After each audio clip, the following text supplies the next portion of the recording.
opportunity that we can't pass on.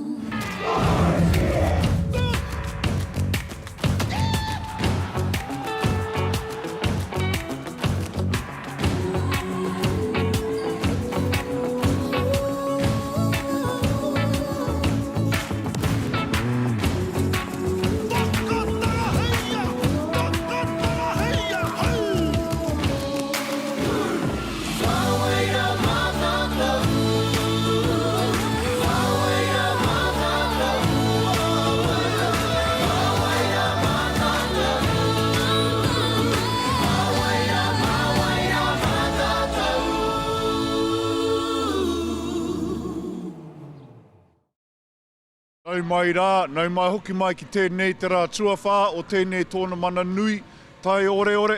Ara, ko ngā whakataeta amutu mō ngā kura tuaru o te motu ki tēnei tākaro ātāhua o te poi tūkohu. Haere mai ki tēnei papa.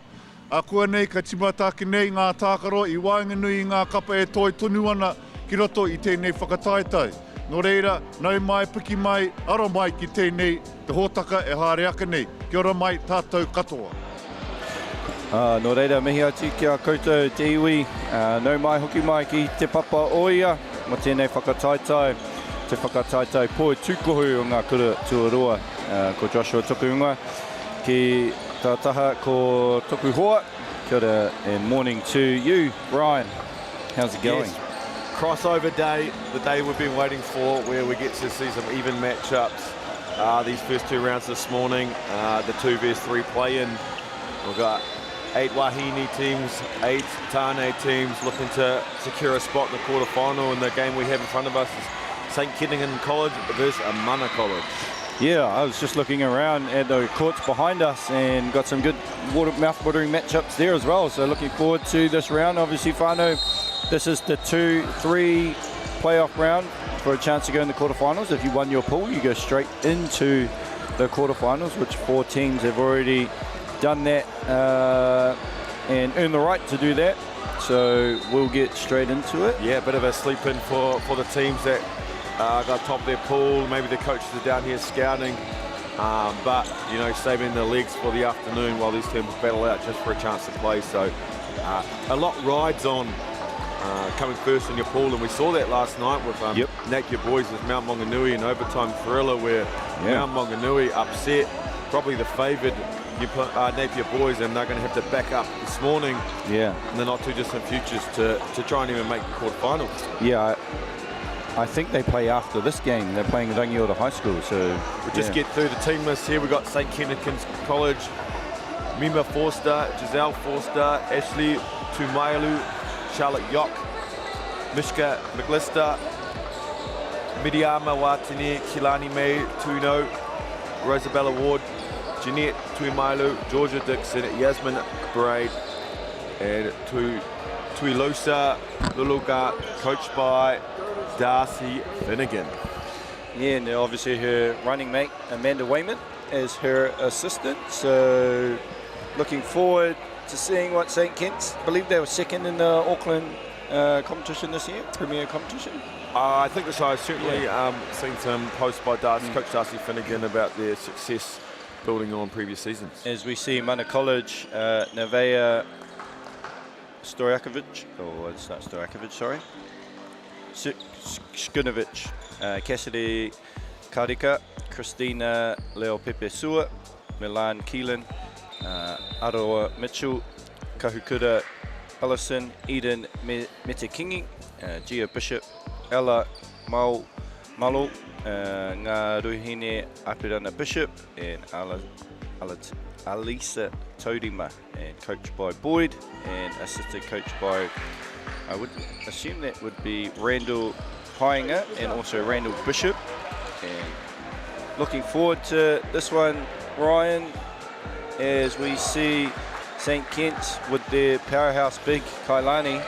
Saw her at under 18s earlier in the year, and she is a physical player and a big and great footwork as well. As we see our referees, Alexander Spur from Nelson Basketball and Jess Armfield from Taranaki. Yeah, I was fortunate to call the Tauranga Girls vs St Kitts Girls game yesterday, and in the second half, Kalani May had herself a ball game, really imposing her will down low. But I was unfortunately after a slow first, I think it just took a little while to keep going. Yeah, as we see Mana College looking like they are in a little bit of a 2-3 zone. Yeah, maybe a bit of 1-3-1, but certainly very passive, trying to clog up the lane against Kalani May. As we see number 13, Tua Maialua, with the miss as Mana College bring it up the right wing. As we look to get it inside to Galo. Nice little X action, Bishop. Dribbles left, shoots right. Doesn't get the shot to go, but the heart is committed. Yeah, Gia Bishop earns herself to Kuruto Tuku. A little bit of a hand in the back there. Obviously, Gia Bishop found out that she is only year 9. That's impressive. Yep. Starting in an important game. Yep. Year 9 here at AA Nationals.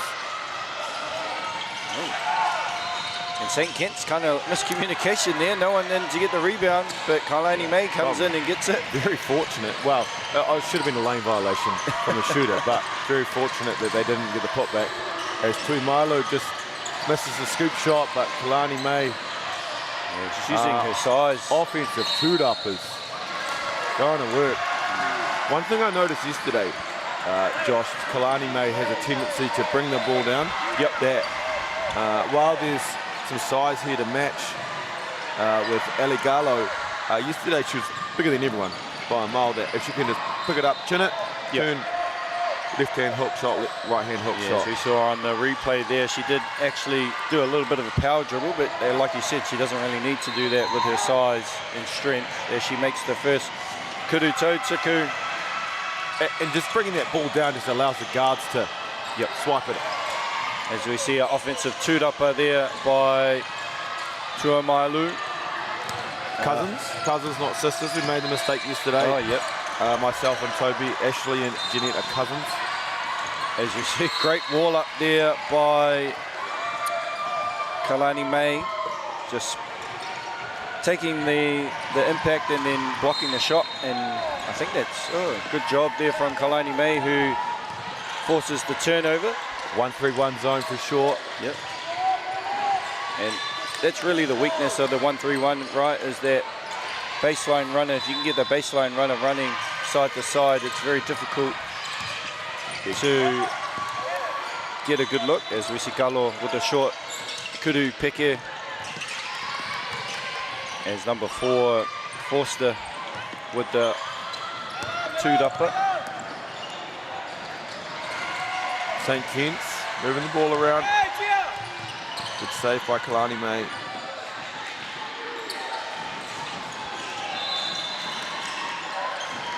Shot up for Tuimailu, misses. The Tuimailu Cousins had a lot of shots yesterday, and some nice looking shots. They just couldn't really find the rhythm, so we'll be looking to get a better rhythm today as Ashley gets the scoop layup to go. Yeah, just great pressure there from Ashley, and put a lot of pressure on Bishop, short on the Kurawhiwhi Toru attempt. Yeah, and I did see that. Mana College had a comfortable lead against Columba, I believe, and they are on the backcourt. If you are a fan of or supporting Columba in Kaiapoi, they are on the stream, I believe, court 1 stream. As we see a Kurawhiwhi Toru by Forster. Gigi knocks it down. You're going to get a lot of those corner Kurawhiwhi Toru in the 1-3-1 zone. Like I said, you just got to get it moving side to side and get that baseline runner working hard, as we see Bishop with the short kuru peke. Yeah, probably a errant shot there as she makes up with the steal. There's not a lot of movement on the offense. No, as Bishop tries to take it into the paint, Kalani May using her size to block that shot. Ball will stay with Mana though. The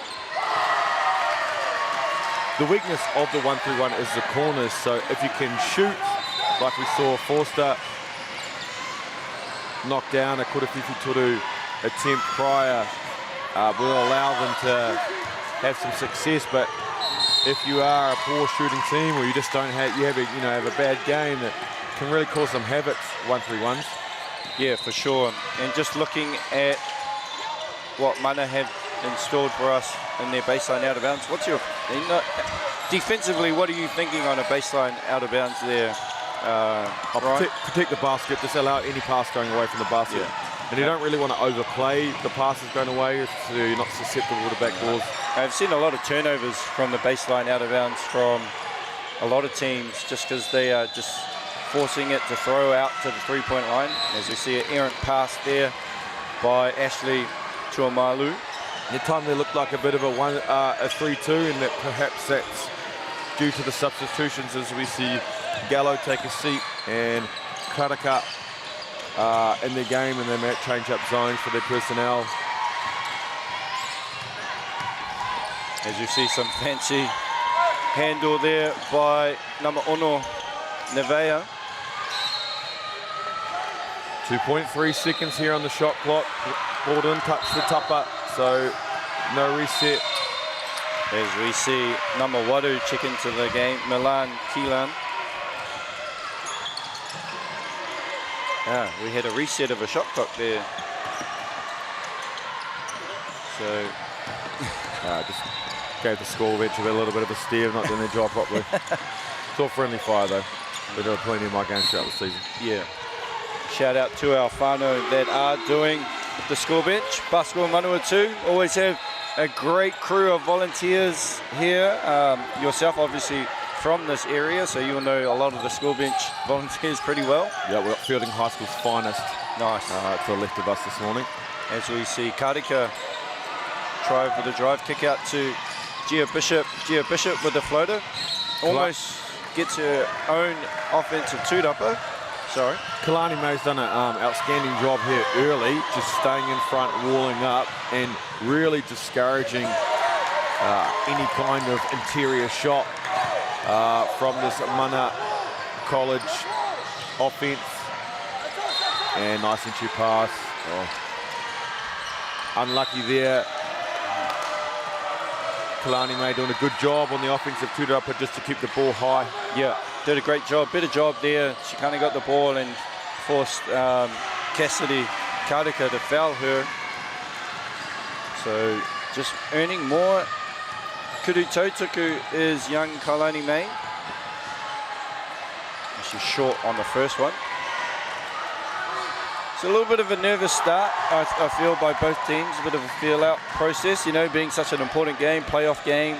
You know, these are the ones as a win and move on type situation now. There's no tomorrow. Survive in advance. Yeah.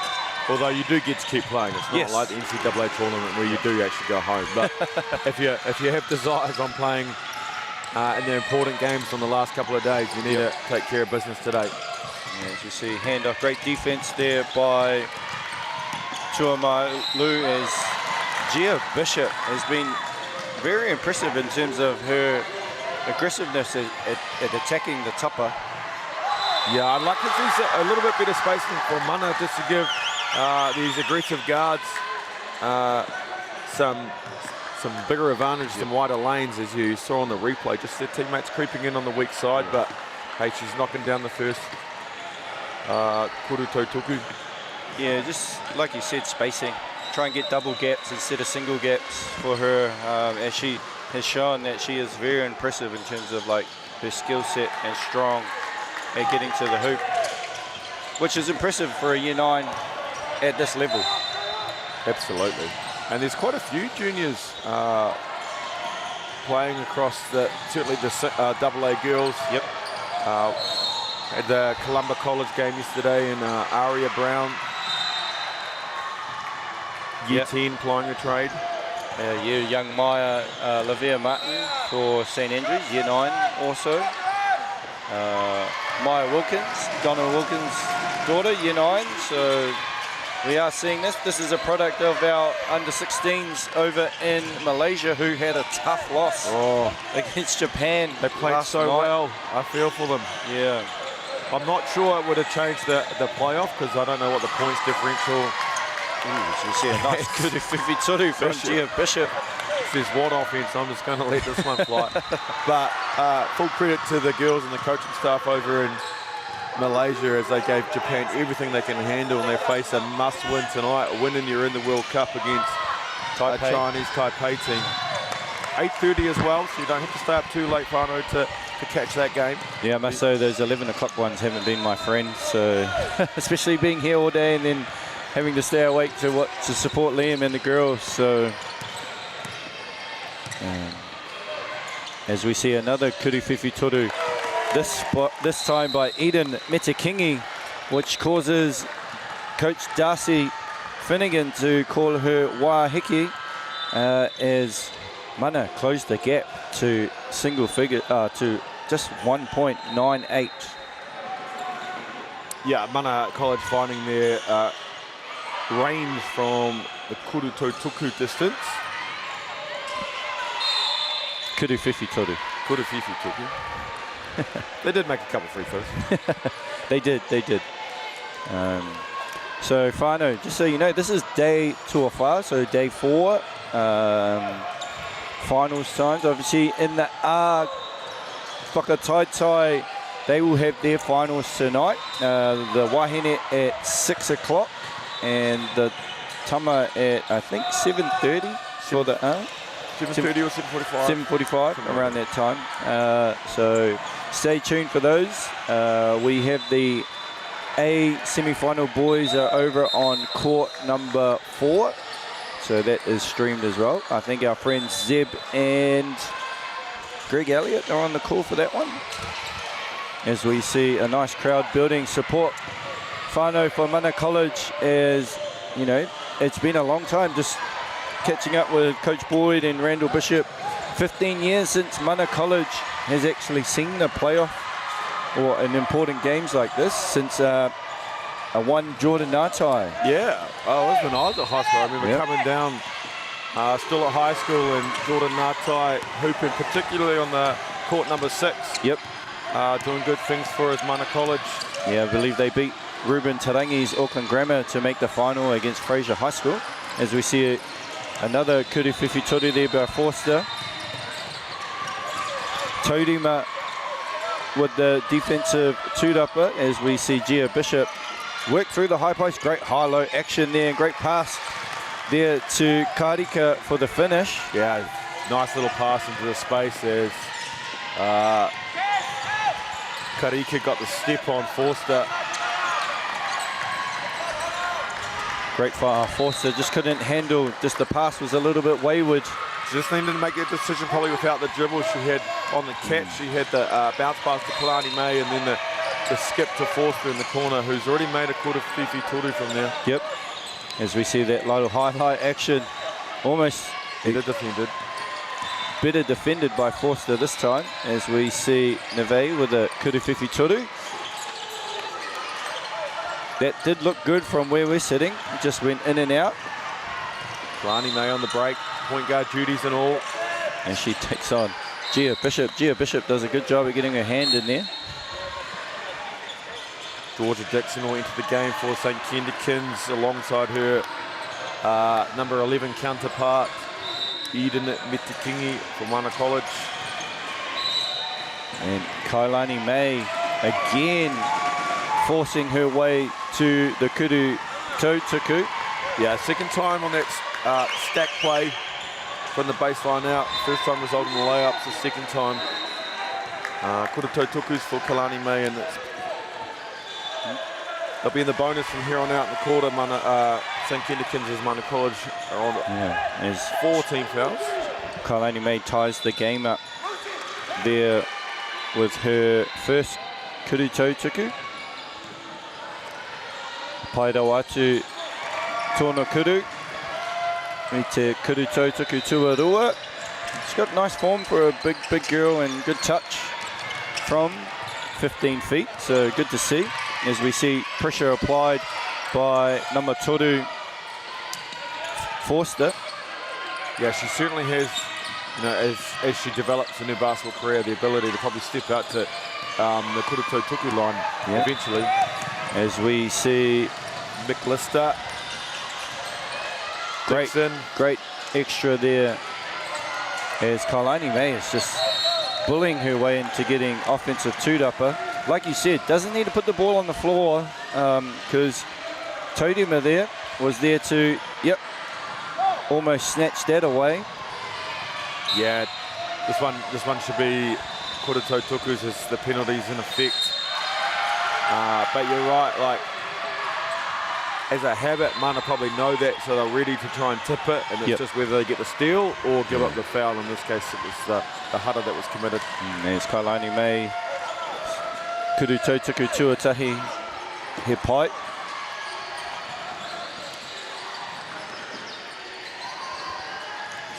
As she sets up for her second one. And gets the friendly roll there for a 3-point lead now for St Kitts. They did lose the lead for a little bit as Mana hit a couple of kuru whiwhi torus, but now getting in and getting a lead. As great anticipation there from Forster, as great hustle back from Taurima. Erratic play at the moment, lots of hands in the passing lanes for both teams. Just need a settler. Great penetration and drive to Metikingi. Eden Metikingi with a basket. Yock, ball screen. A lot of holding going on. The rest is like, no, play on. Kuru whiwhi toru from Turumai Lua. Of the Ashley variety. As we see, Metakingi to Karika. Karika, left-hand drive. How's the defensive stance by Ashley to Mailu? Yeah, that bump just kind of knocked her off their line as Coach Boyd wants to have a chat, so he'll use his first waiheke of the half. If you don't know whānau, you get 2 timeouts in the first half, 3 in the second. You do lose the third, one of the 3 with 2 minutes to go, so you kind of like strategically want to figure out how you're going to use that one.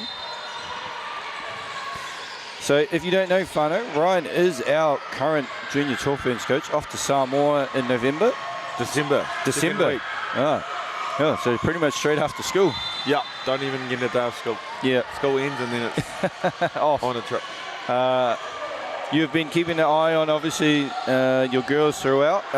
Who have you been impressed with so far in terms of your makeup of your group? I thought Keisha Miranaurangi played really well last night. She nothing forced, just let the game come to her and took every opportunity. Yep.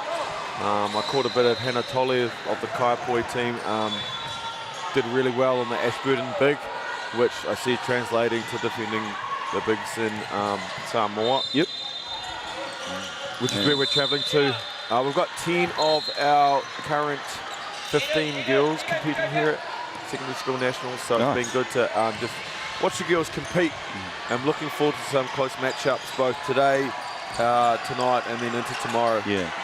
Like obviously, like you said, you'd prefer to be coaching in this, as you know your boys unfortunately didn't make it, but then obviously it's a good thing as you can just keep an eye on your girls, right? Yeah, there is a silver lining. As much as I'd love to be coaching, there is a silver lining. So it is what it is. You just got to do it. So I sulked for a week after we didn't qualify and then moved on with life. As we see steal from St. Kitts. Oh, kind of got in 2 minds there whether to shoot it. Yeah, just fumbled the pass. Nice little bounce pass from Tuimailu, and Georgia Dixon couldn't quite handle it, and then lost the ball out of bounds. As the first quarter winds down, we've probably got 2 possessions left. Yep. Mana will get a shot here, and then St. Kitts will have about 15 seconds to get the ball up the court. I like this little horns high-low action. There's great creation of space there from Galor, just unable to finish. And she's like, that was not me. That foul was not on her. Sorry, whānau. That was on young Todima. I think kind of got her hand in there. Yeah. In this situation, when you're in the penalty, you don't really need to be putting max amount of pressure 90 feet from the basket.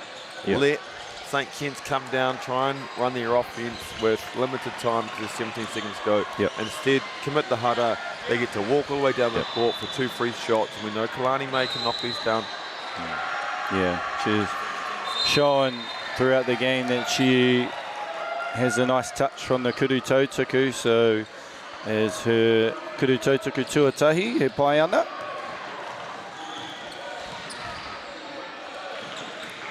It's a little bit short there.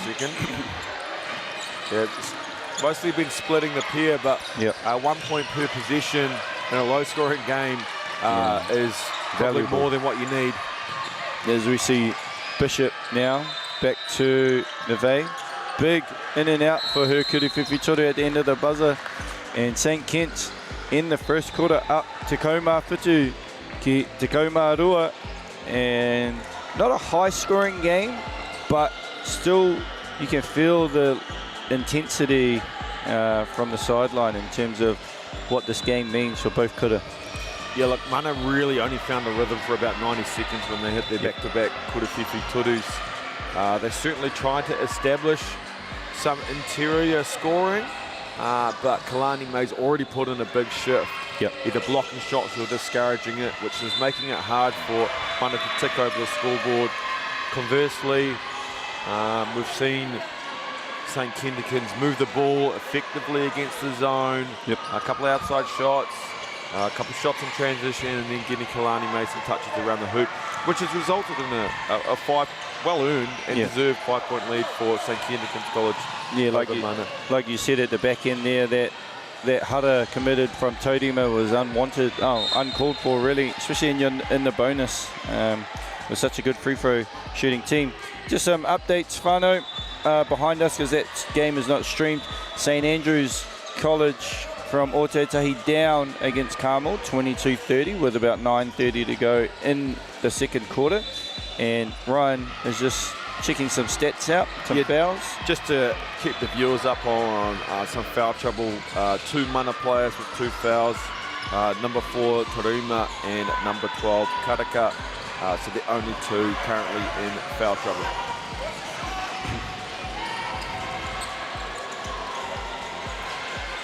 As we get set to have the teams come back in, as just so you know, behind us, Ella Drake just had a Kirewhiwhi toru of her own for Carmel to be up 11.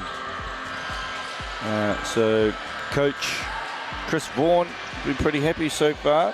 His friend Greg Brookbank is helping him out. Happy birthday to Greg. On his birthday, nothing better than a 9 AM game on their birthday. Shout out to Charles for that information. Also, Charles, I heard it was your birthday a few days ago, so you kept that one pretty secret, my friend, down in Dunedin. Mana ball to begin the second quarter. Skurkovic with the ball handling duties. I'm glad you got that name right. I butchered that one. Aroha mai whānau to Boyd and his whānau as we see Karika there drive baseline. It was pushed out of bounds by number 9. Jeanette Tuimailu puts up the hara substitution, and perhaps that is her second. It is, so start want to get into some foul trouble early in this ball game. Forster come back in the game, who's pretty decent shooter for St Kitts. Rosie Ward getting some minutes. Nice little floater there from Sturkovic. She is, I think, year 9 as well. So they're starting backcourt at year 9 for the future is looking pretty dangerous as we see Bishop there with the steal. Yeah, it's pretty impressive to have a backcourt this young and this confident. Yeah, they are. Their dads are on the coaching stuff. Obviously, Gia Bishop, father Randall Bishop, ex-junior Tall Black, and Boyd Sturkovic did start at Mana and finished his high school career at Church College. Did play against both of them, so know the boys pretty well. It's good to see their tamariki out here competing. St Kendrickins with a similar offensive concepts to Mana, little high post flash, trying to get their bigs down low, just Mana not committing to the high post flash, which left Rosie Ward with some indecision. Kailani's working real hard down in the post, seeing a multitude of bodies thrown at her. Strong right-hand drive. I mean, Lister uses the glass well. As Mana break the pressure pretty easily. As Sturkovic there looking, finds Karika. Karika with a nice little floater. Gets her own two-dupper and another offensive two-dupper for Mana College. And those things will start to mount up as we see a step back. Another offensive two-dupper, this time from Meta Kingi. And when you're giving teams 3-4 opportunities, Ryan, it pretty wears you out. Yeah, 3 times the charm there as Kalani May gets some space. And a nice drive. Just can't get the and one to go. But again, should be back at the Kurato Tuku.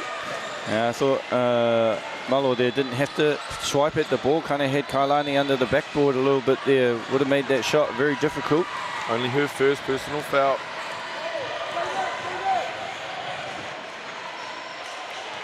Kalani May strong on the first one. Just too long off the top up.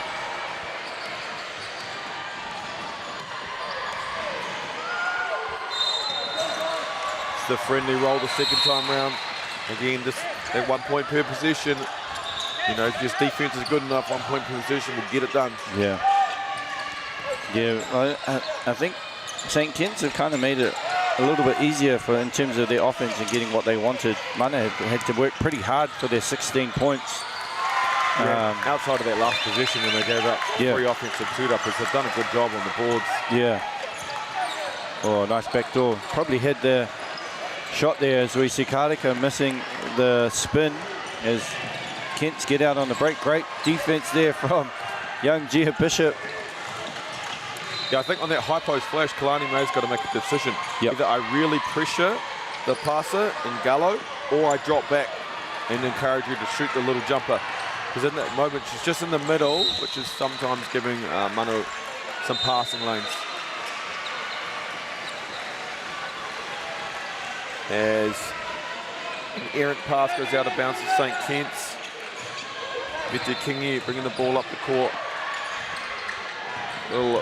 Little to big ball screen, pick and pop. Skurkovic spin. Up and in. Tough shot there from Sturkovic. Yeah, it's a kind of right-hand drive towards the traffic where you think you should be going left to the space, but yeah, stops on a dime, spins and makes a pretty tough jumper. As we see great feet. Oh, geez, I lost my words there, Whānau. Kura Fifi Toru, right back at you, McLister. Yeah, nice looking shot there from young McLister, but a great find from Kalani in the corner. That's something St. Kitts will have to do, is knock down the occasional Kura Fifi Toru to help draw out that defense. Otherwise, they'll just start packing the paint, making it more and more difficult for Tuino. As we see Sturkovic wheeling and dealing. Just the good thing that I do like about the Mana College guards, you know, them being so young, they aren't afraid to just go at you. Yeah, they're aggressive for sure, and Rosie Ward there caught with the hand in the cookie jar, committing the Hada. Skurkovic unable to convert the first. Kurato Tuku will look to make amends here. Yeah. Both in and out.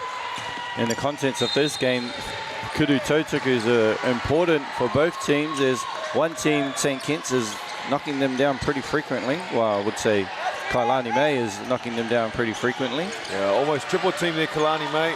Great find. Forster, Kuru Fifitoru has hit one. Great rebound from Meta King. He got high for that one. So we see Karika. Deep Kuro Fifitoru, and that is pure. Eden Meta Kingi. Gonna have to get a hand up on that. Yeah. St. Kitts. I think if Mana start to get hot from Kuru Fifitoru, St. Kitts might have a long day. Right back at you, not this time. There's Bishop on the break. Smart. Only had 2 on 3 there, so, you know, smart to just bring it out, move it around as she finds Sturkovic. Another offensive two-dupper for Mana College. As we see McLister commit the Hada. Another couple quarter tukus from Mana College as crowd went up at the same time. The foul Hada was committed, but it was the St. Andrews girls. Now down 6, I believe. Cheering behind us. And back-to-back, must be back-to-back buckets for Stack. As we see the first made by Gia Bishop.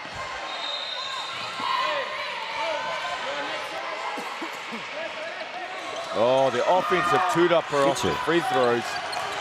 That's a coach killer, those ones. Yes. Coach Darcy won't be happy with that. Bishop unable to make them pay as it leads down to 1. Forster short on the Kurato Tuku, but the offensive two-dupper by Tumailo. Nice little aggressive spin there. Unable to get the roll as Gia Bishop now out on the break. Great move to get free. Tough shot. Just a little off balance there. I've been doing so well, just being patient and taking what's in front of them. Yeah, Mana College now closed the gap to 1 point, 23-22. St. Kitts forcing the pass there to Kailani. And it's hurt Gallo's shoulder. Yeah, if we could get a replay of that one just to see what happened. She just tried to tip the ball on the pass inside to Kalani May, and she did a good job getting the hand in the passing lane, but it's overextended her shoulder there. She's coming off, just breathing. So they lose some considerable size and Mana back into their 1-3-1 zone. Yeah, as Forster short on the kuruwhiwhi toru. Great pump fake drive, little euro, gets her own offensive tūrapa, falls over. Yeah, change of pivot. I would really like to see St Kitts just perhaps try and get the ball inside to Kalani May, as we see the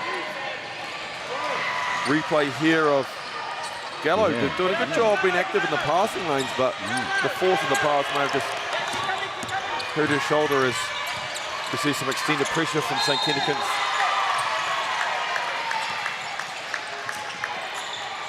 As Cassidy takes it to the hoop.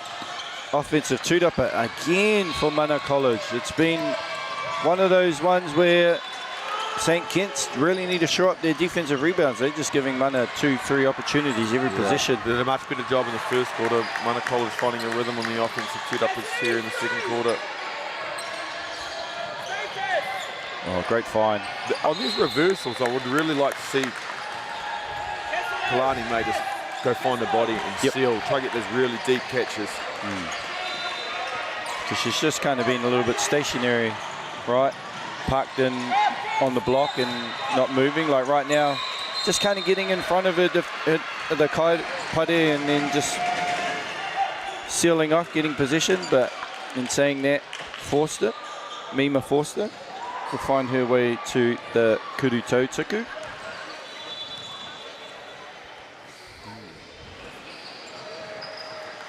As doesn't get the friendly roll on the first.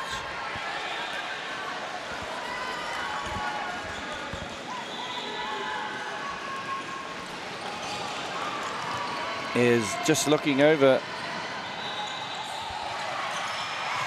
Stack have closed the gap to just 2 with 3 minutes to go. But back to this one. Bit of extended pressure again on Gia Bishop. Dribble there. Oh, it's a bit unlucky for St Kitts. Young Bishop caught double dribble, but then makes the most of the opportunity. A nice aggressive drive here. We see the replay, right to left crossover and into the body, and just a hand on the back there. Easy call for the referees. Short on the first Kurutau tuku. And if you can hear the commotion behind us, St Andrews have taken the lead, Whānau, 45-42. As we see young Bishop get her own, that's his third, I think. Yeah, third for the game.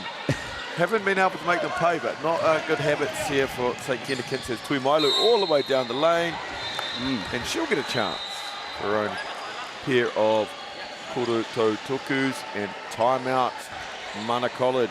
Yeah, Coach Sirkovich wants to just talk it over. If I'm Coach Boyd, I'm pretty happy with the way that we aren't playing great, we aren't making shots, but we're getting second, third opportunities, and we're only down by 2. If I'm Coach Darcy, how are you feeling, Ryan, if you're Coach Darcy? Yeah, I think you want to kind of keep the disruptiveness on defense. They haven't really found a rhythm, but offensively, they probably want to be a little bit more effective and a little bit more efficient, whether that's from the drives from the guards or the seals inside for Kalani May. Yeah, appreciate the assist there, Ryan. We just have some finding out who that last foul was on. The referee's called number 4, and that'll be her third foul, so she'll be sitting for the remainder of this quarter for sure. As we take stock of some of the other games going around, on court 1 we've got Columba College with a 6-point lead over Kaipui High School with a minute to go in the second quarter, and then behind us on court 2, St Andrews are up 47-42, 2 minutes to go in their quarter, as the coach are having some friendly banter. And we've changed the foul call to number 7, I believe. So the foul is on Aruha Mitchell, which will be her first, as opposed to Elise Taurima, going from 3 personal fouls to 2, which will allow her to remain in the game. should Coach Skurkovic want to keep her in the game. As Tuamailu makes her first kuru tautuku. Yeah. If you didn't know, whānau, yesterday we had trouble with this court with a bit of a leak because of the rain. Seems to be staying away. Well, it's not raining outside anymore, but Kailani just rips that one away off number 13. There's a few showers this morning, but it's when there's heavy rain. We had trouble with it during The season? During the season in our local leagues, which is a shame it wasn't fixed prior, knowing that it was an issue. But as Kalani May just short off the tupper there. Looking to make the second. It's the last kind of minute of gameplay hampered by a few hutters. Kalani May short again, just releasing a little bit too early. There's some good speed shown by Mana College. As Gia Bishop, she has 3-4 offensive rebounds this game. Unorthodox little shot as well. Oh, unlucky there by Forster. Change of the pivot as she changed her knee. Looking to make the pass. Probably could have dribbled it then, just to save it, because she did have her dribble. As we see Sturkovic with the right to left, finds Gia on the left wing. Ooh. Oh, great save. Metakingi. And she's like, I saved it, I'm going to take the shot. It's a little bit too She's got to shoot it. long. Oh. We've got an errant reset there, and St. Kitts should have the basketball.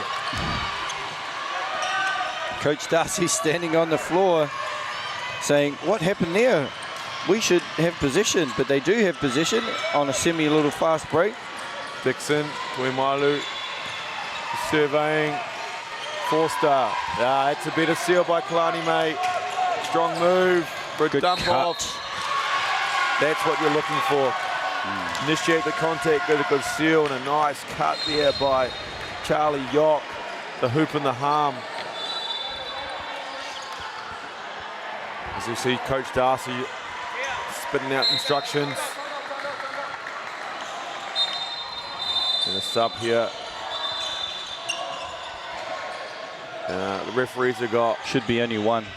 Yep. 2 hands up, but... One ref was 2 hands, the other was 1 hand. She made the bucket, so only one kuru tautuku.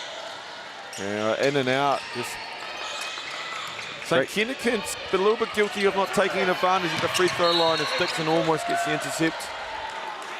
Yeah, they've missed 3 in a row now, so probably a little bit more. 3 that I can count, so just keeping Mana alive a little bit with their own worst enemy is St. Kitts. As we see a nice X-cut there. Good tip by Tuimailu. Metakingi, we know she is not afraid to shoot that, and Bank is open this morning for her second Kuruwhiwhi Toru. Oh, great no-look pass. Forster just kind of wasn't ready for that one. Tuimailu shaped to shoot on the drive, step through, and another hutter. Thought it might be a travel, but the foul, the hutter committed by Skurkovic. No, that was Bishop, I think. Number 9. Oh, 6. Yeah. Glad you're watching the ref and I was watching the game. I thought that would have been Bishop, but Bishop did a good job of walling up. It was the reach-in. Tuimailu rattles in and out of the tupper. Ashley here.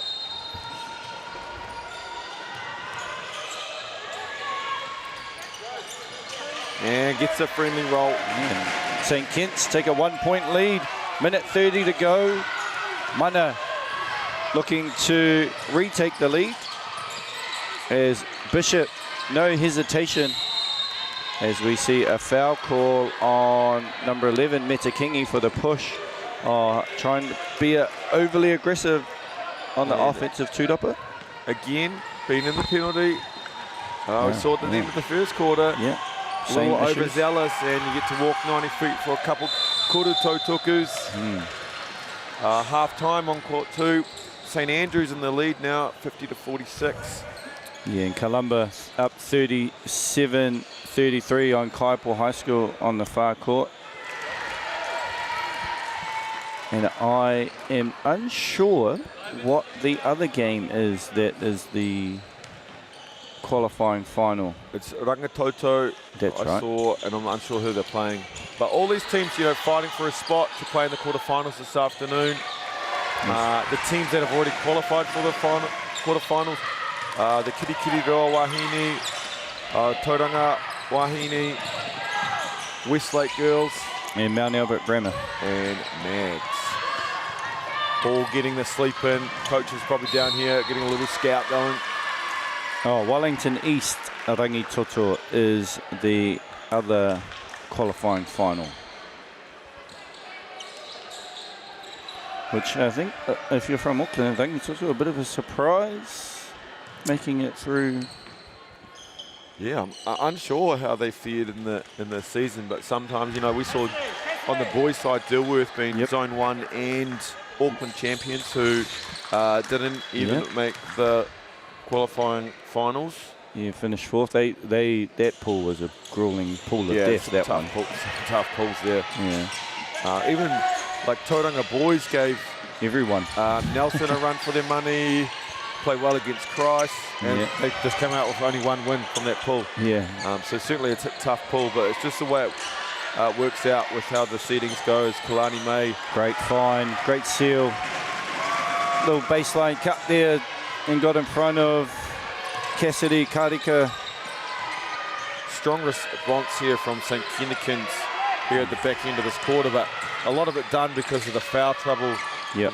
The Hutters committed. Great box out there from Mana, and we see another one, just unnecessary. And these fouls are going to come back to haunt Mana both because they're giving up korototokus, but then the personal foul count, as we see the third personal foul here.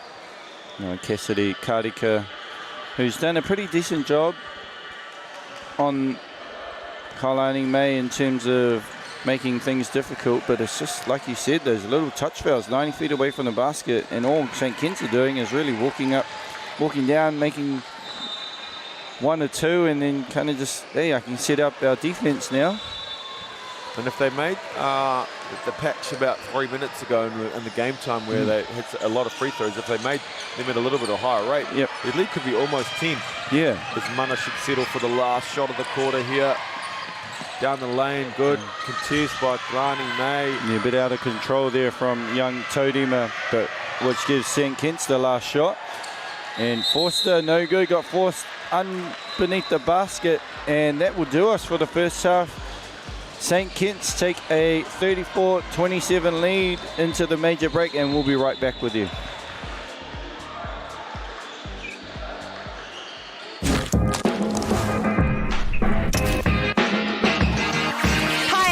From Chemist Warehouse, and we're so excited to be here to launch the initiative Hoops in Schools. We so hope our tamariki enjoy basketball as much as we do. I like what we have!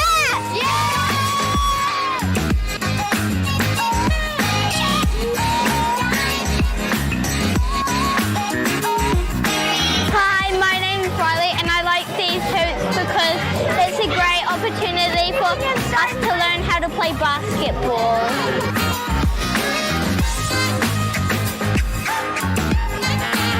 Hoops because everyone has fun, and then thank you Chemist Warehouse, thank you basketball.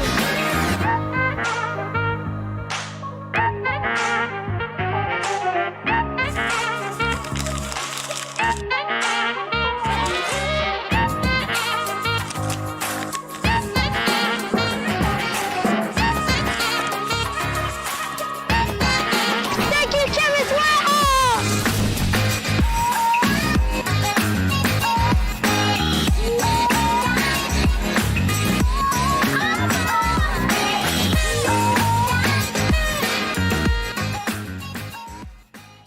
Okay.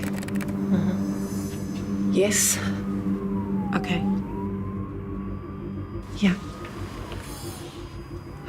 This isn't about long-distance calling, technology, or living overseas. Do I have one more bid? Thank you. We're going to go once. We're going twice. And we are sold to the Kiwi phone bidder from Manchester. It's about Bailey's finding buyers that others can't. Hey. Sport is about more than just the game. It's about going from teammates to best mates. It's the high fives and helping hands. It's learning when to back yourself or back your buddies. It's actually being excited to get out of bed early on a Saturday. Sport is about more than just the game. That's why Caltex is proud to help fuel school sports. It's time for action. We are working to reduce the impacts of climate change, side by side, with nature, with each other, through research, investment, and practical innovation. Because nature is not a resource, it's a collaborator. Nativa, leading with nature.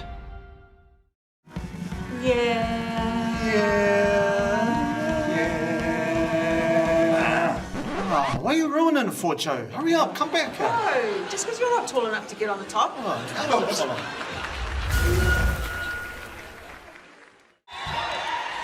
Nō reira, nau mai hoki mai whānau, rā tua whā, moene whakataitai, te whakataitai poi tūkohu mō ngā kura tuarua o Aotearoa. We are here at the qualifying finals for the AA wahine as St Kennigan's with a toru tekau mā whā ki te rua tekau mā whitu lead on Mana College. And Ryan, bit of a case of Mana College bailing St Kitts out with fouls. Yeah, I think if you took away the foul trouble, this would be a pretty tight ball game. But certainly the discipline, once they got into the penalty, they really doubled down and hurt themselves where it was 27 all after the bank Kuriwhiwhi toru by Miti Kingi, and then it was just either Kalani May in the post layups or Kurito Tukus because they couldn't keep their hand out of the cookie jar, and whether that was 90 feet away on Mana offensive rebound attempts or aggressive drives from the St. Ken's guards, but they have to be able to guard without fouling. Yeah, as just looking over, young Ella Gallo is not actually sitting on the bench, so they've actually just taken her away to get that shoulder looked at. So that is something to keep an eye on, whānau, because she was making life difficult for Kalani May. Yeah, certainly had the size to discourage anything, as we see the replay and immediately just clutching at the shoulder. Yeah, just great. She was using her body and active hands, and it's just kind of like one of those things that must have hit a sweet spot to dislodge the shoulder. And we will try and keep you updated on that one, whānau, as we move on, as we start the second half with St. Kitts. Kuriwhiwhi toru straight away, no good from number toru, Joke, sorry. She almost needs to shape to shoot so that pulls that defender out, make the pass easier for Kalani May. Another offensive tūrapa for Mana College. That has been a one bright spot for them throughout this kēmu. As York with the defensive tūrapa.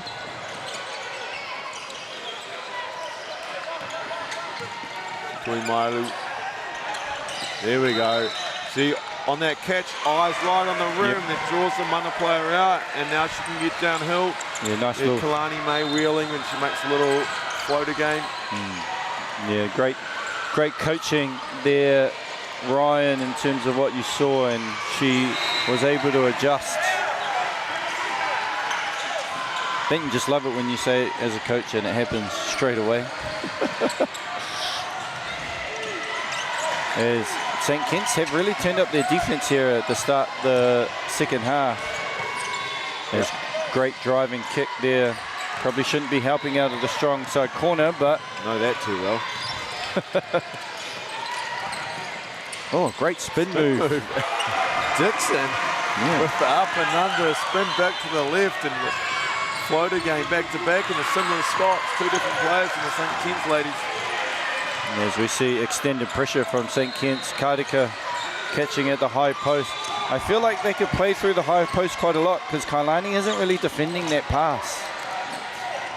As we see Todima with a steal, as Sturkovic tried to attack the bigger Kailani May and did a good job. Another turnover from St. Kitts. 3 deflections in a row. Kailani May good on the attempt before, and then the break. St. Kitts break is one to get their hand in the passing lane, and now rewarded. Fouls on number 13, Ashley Chimayalu. Just her first. As we see one of our young rangatahi wiping the floor, as I alluded to earlier, we did have a leak in all day yesterday, so some of the games weren't played on this court, had to move to another one. Just an update if you're following Wellington East, whānau. Wellington East are up 20 on Rangi Toto in our 4th preliminary final. Bishop splits the pair of Kuruto Tukus. Yeah, Mana College haven't done a great job at making Kuruto Tukus this game. They, you know, if they kind of shore that up, it could be a lot closer. And saying that, St. Kitts the same. As we see a great post up from Kailani May. Just too deep, too strong. Using her body a lot better to get deep in position. And sometimes even initiating contact early allows you to know where the defender is. On the Kuruto Tukus, something I've noticed is just the real inability for teams to shoot it at a high level. Yeah. And that's, I guess, something every team preaches, and even I did in my school season. We aimed for 80% free throw, and every time we started it, we never got it once. And so perhaps 80% was a little bit too high.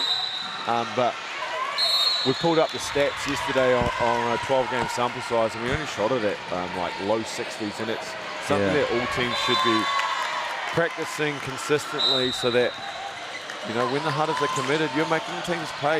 Yeah, for sure. Like, you're looking at it as a whole. Like, it's not just this game here, but all, you know, both on the Wahine side and the Tane side, that they've struggled almightily from the free throw line. I think it comes down to reps though as well. What are your team doing in terms of, we are practicing a lot of kuruwhiwhi toru these days and emphasising those, whereas I think the free throw has been a lost art. Yeah, just reps in general for your mechanics. Reps when you're fatigued, so at the end of some conditioning. And reps when there's something on it. Yes. So maybe it's to seal a win after a scrimmage. Maybe it's to conditioning punishment if you miss. All sorts of ways to get those reps up. So your percentage is higher come the important time of the year, as we see another one rattle out off the tupper for Mana College. Miti Kingi unable to get that Kuruto Tuku to drop. And St. Kitts leads out to 12. Yeah, it kind of quietly just crept up to 12, didn't it, Ryan? It hasn't been like a barrage or something. It's just been a little free throw here and there, a little layup, those 2 floaters to start the quarter, and just like that, they just grew a double-digit lead. And Miti Kingi making the second of the pair is Tuamailu down the lane. A little bit of traffic, but keeps her pivot foot.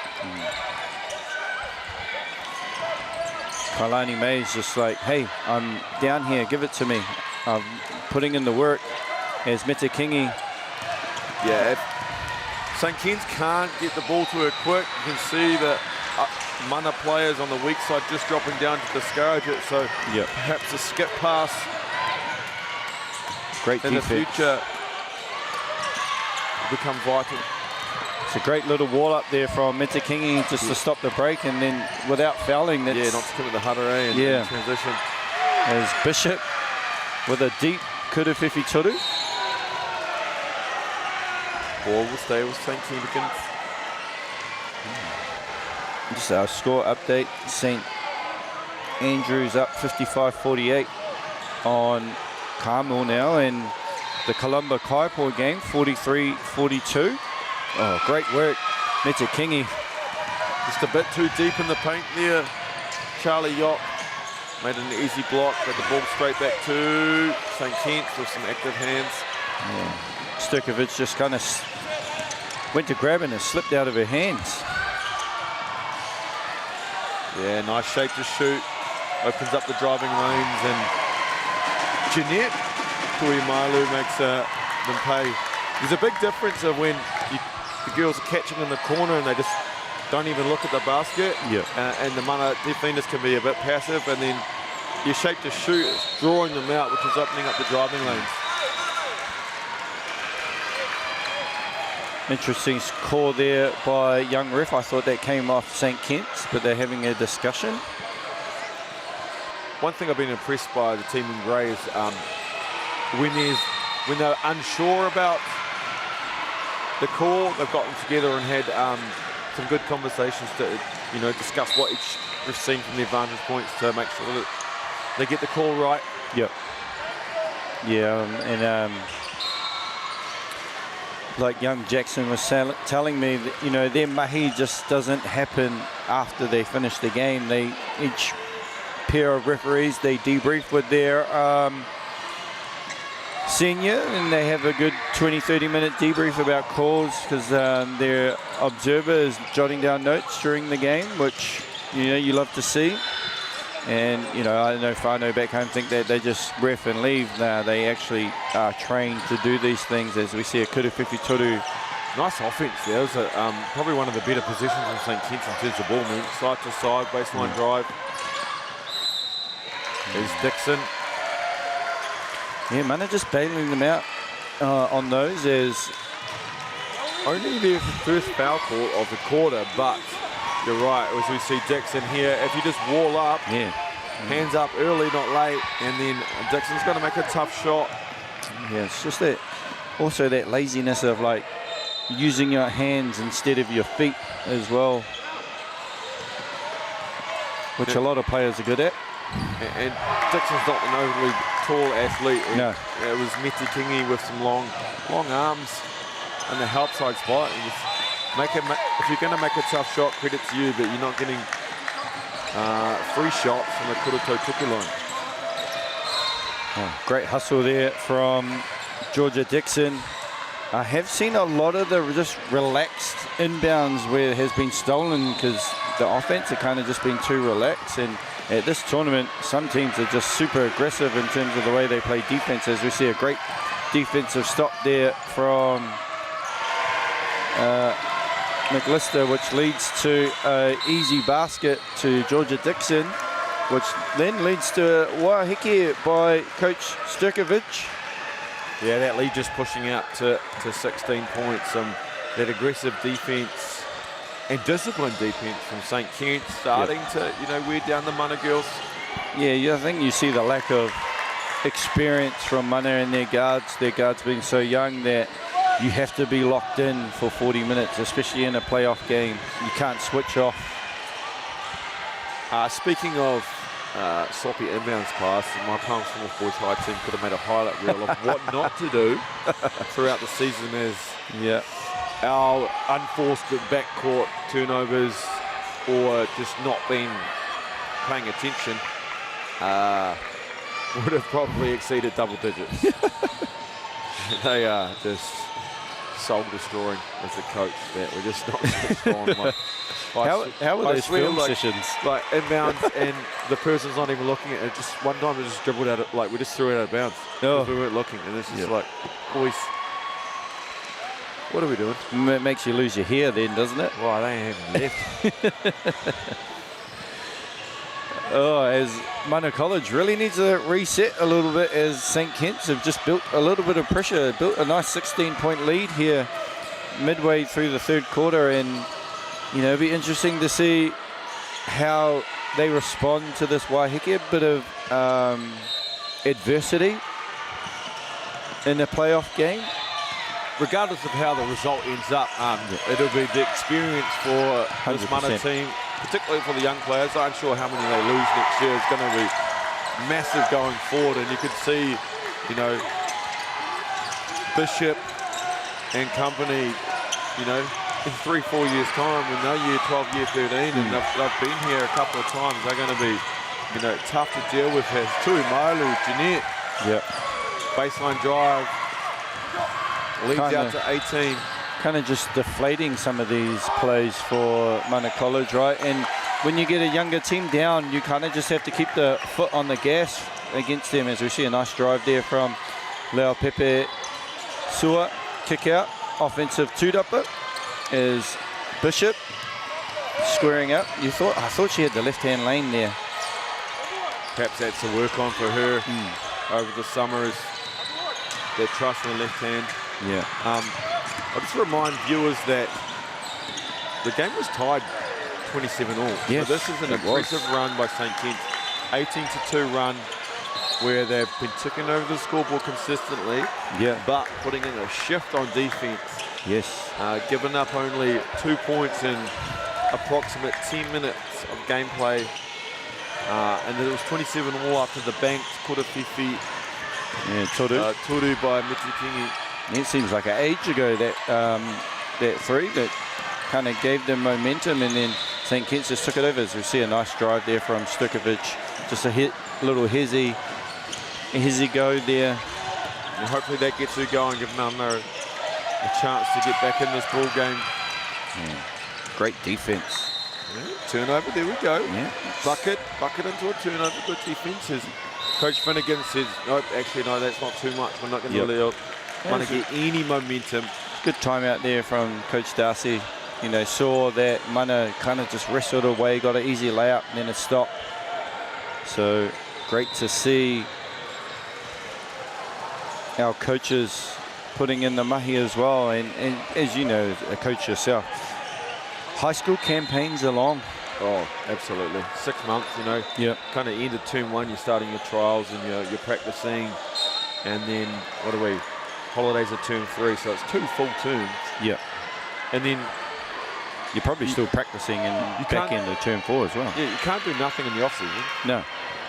All right, either the boys or your wahine are getting better themselves, or you're facilitating a skill development session. So no days off.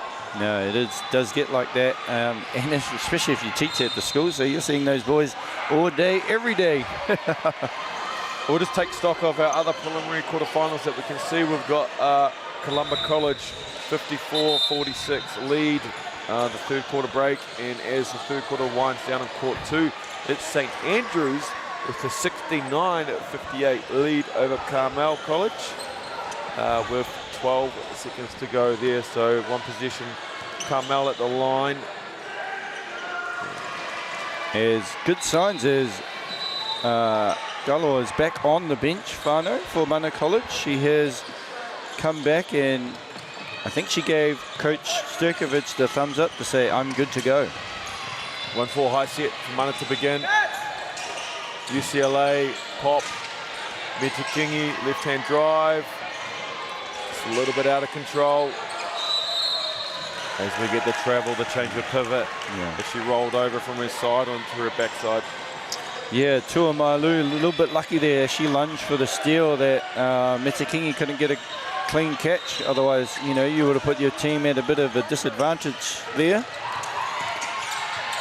As we have 2:40 left, as Tuamalu with the Kuriwhiwhi Toru short. Not one of her strengths is the Kuriwhiwhi Toru, but you know, the opportunity arose and she needs to take those ones. Right.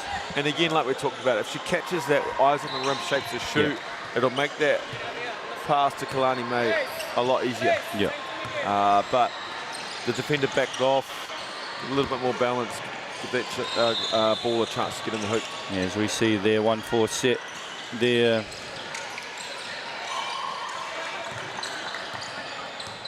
Bishop stops, thought about the Kuriwhiwhi Toru. Nice little spin. Tough little spin runner there from Sturkovic as Kalani May cleans up the... Just transition defense there. You know, Mana have been doing well for the last 90 seconds, 2 minutes. They scored the bucket and St. Kitts hadn't scored, but half asleep there in the transition defense, and a nice kind of kick ahead. Yep. As Ashley Tumayalu Gets to the hoop, unable to make the first kura tautoku. And as we see, good signs. Young Ella Malo is back on the floor, number 14 for Mana College. So I think must have been a get it strapped up. And we haven't seen her since, what, midway through the second quarter? Yeah, early on in that second quarter. Yeah. We'll see if it, if she's her normal self, is looking in the post. As we see. Late shot clock here. Karika. Todima probing. Just not very good spacing there from Mana, making it hard for those driving lanes. St. Kenson just done a better job at stopping penetration. They had that one little layup from Sturkovic, but other than that, it's been tough sledding from Mana College. Yeah, some nice ball movement here by St. Kennicans, and again it'll end up in some kura tautokus. Gigi Forster with the drive. Yeah, like you said, Coach Darcy will be pretty happy with a 14-4 quarter, and that's Karika's 4th foul. She will probably take a seat as Milan Keelan will look to check into the game. Forster left off the tapa, no good on the first kura tautoku.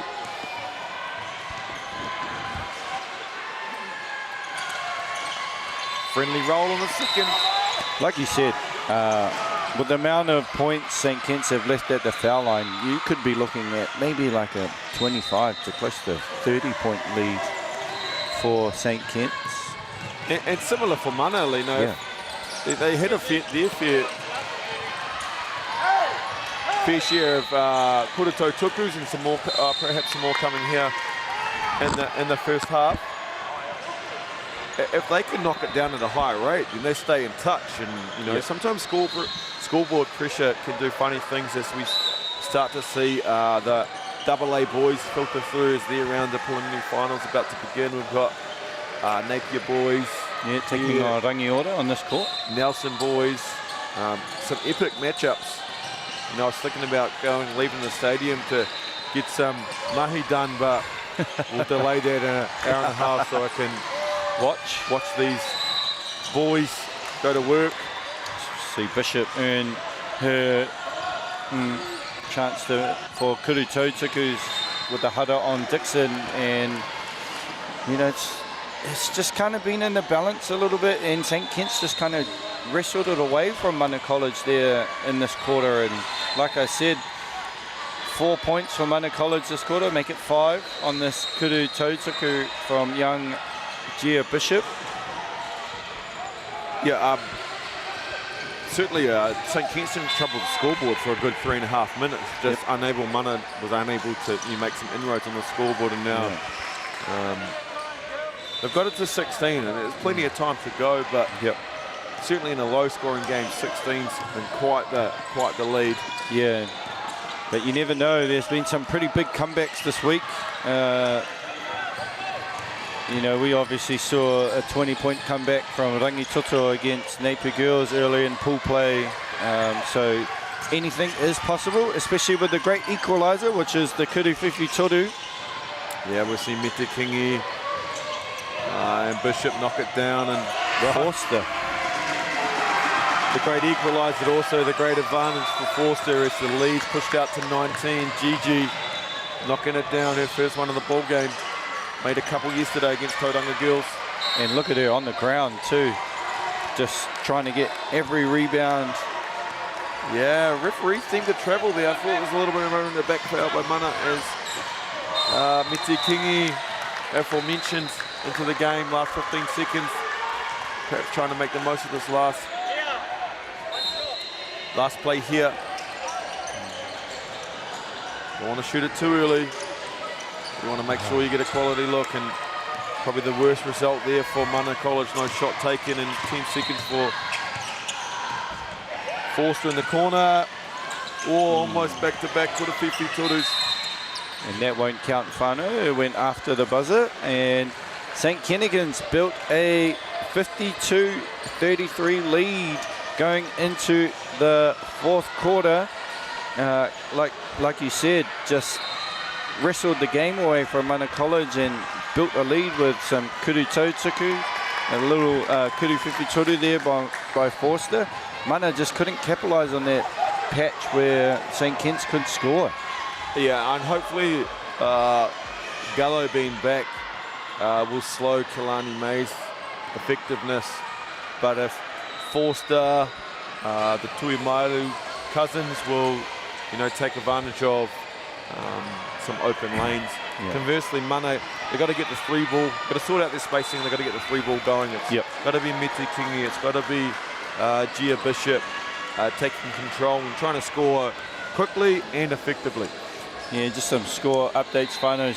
St Andrews up 70-59 with 7:51 to go in the 4th quarter. So they kind of wrestled the game away from Carmel, who had the early double-digit lead. Over on the court 1, Columba up 55-51 on Kaiapoi High School. Bit of a South Island derby there. So Columba out of Oti-Puti. And we do not have the 4th game close to us, but last we checked, Wellington East up comfortably on that one. As reminder, whānau, there are 4 courts being streamed over, 5, sorry, being streamed over the day. So you just have to flick through and find the game or the kura that you're supporting. As we see a nice crowd build up for our next round. Rangiora taking on Napier Boys, which will be on this stream, and I'll be with you with, I think, Greg Elliott. And, obviously, like you said, Napier upset loss against Mount, but Mount actually played a pretty decent game last night. They did. After the first quarter, they really had a rhythm. And Napier Boys find them in the same position as last year. Yep. This very court, they were in the 2v3 against the mighty Palmy Boys. And they'll push to the brink. Aidan Daly got him out of his seat, but Napier Boys too strong, and then went all the way to give Christ a run for their money in the national final. 2-point loss for Napier last year against Christ College. A Tama Isaac runner to win that game. So as we get back to this one, Mete Kingi. Just called for the travel. I think Darcy kind of motioned that into existence, as coaches do sometimes. That does work, whānau. I think this Napier Boys Rangiora game will be some interesting matchups, because I'm not sure either team has someone effective to in stop terms their of guarding stars. I don't know if anyone Rangiora matches up well with Jackson Ball, and I don't know if anyone on Napier matches up well with Jake Holmes. So could be the battle of the coaches and what they do to disrupt the opponent's stars, as we see a nice replay of a drop step by Kalani May, the hoop, the harm, and the leads out to 21. What I've actually been quite impressed with Kalani May has not seen the bench. She has played every single minute, and she has picked and choose their moments, really well, to be like, I'm going to be dominant. I need my others to be them, and then when it's my time, it's my time. Yeah, it's been almost a complete game. She would have double-digit rebounds, hands in the passing lanes, a couple blocks. It's Forster, her 3rd kuru whiwhitoru. She has been big for St Kitts this game. And the lead is starting to blow out. It's been 6 points in the first minute for St Kitts. The response, it's a little bit short. Off the tupper, another rebound. Kalani May. Yes. Mana just looking a little bit tired and weary at the moment. That obviously comes down to making shots, because you always look tired and weary when you don't make shots.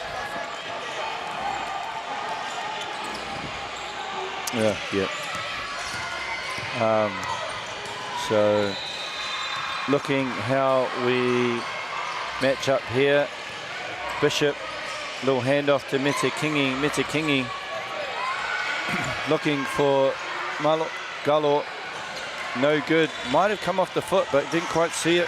Forster thought it might have thought about a kuru whiwhitoru, but no, finds Kalani May, who sprints down the middle and now we're up to 27, whānau. Yeah, we're getting close to doubling it up. It's really starting to blow out. Is Tuia Mailu just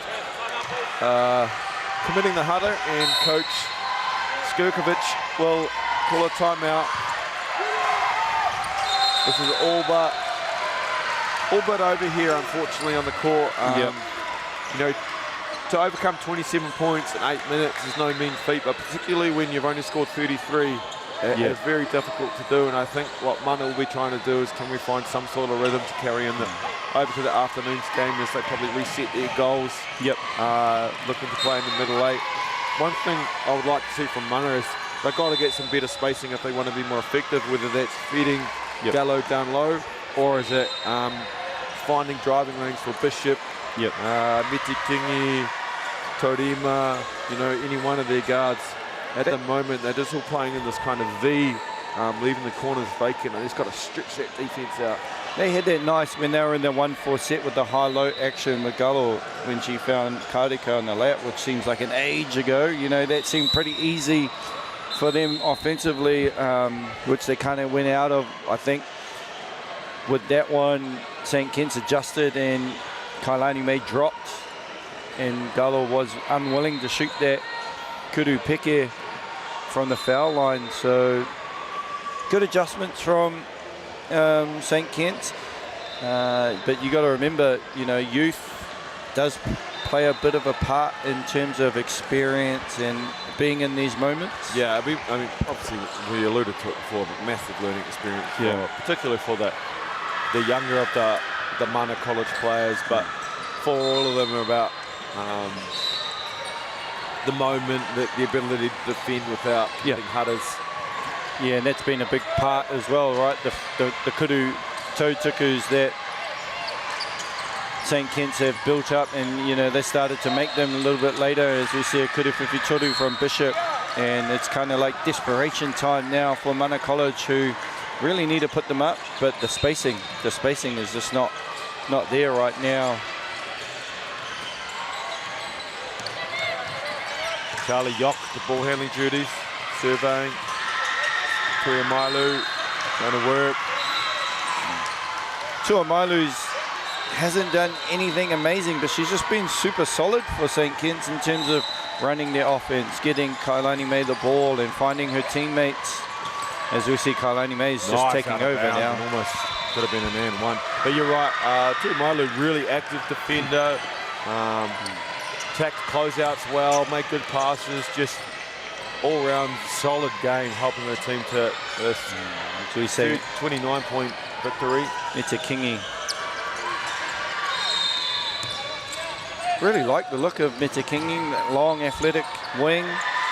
Can definitely shoot those quarter 52s, that's for sure. Bright future there for this Mana College team.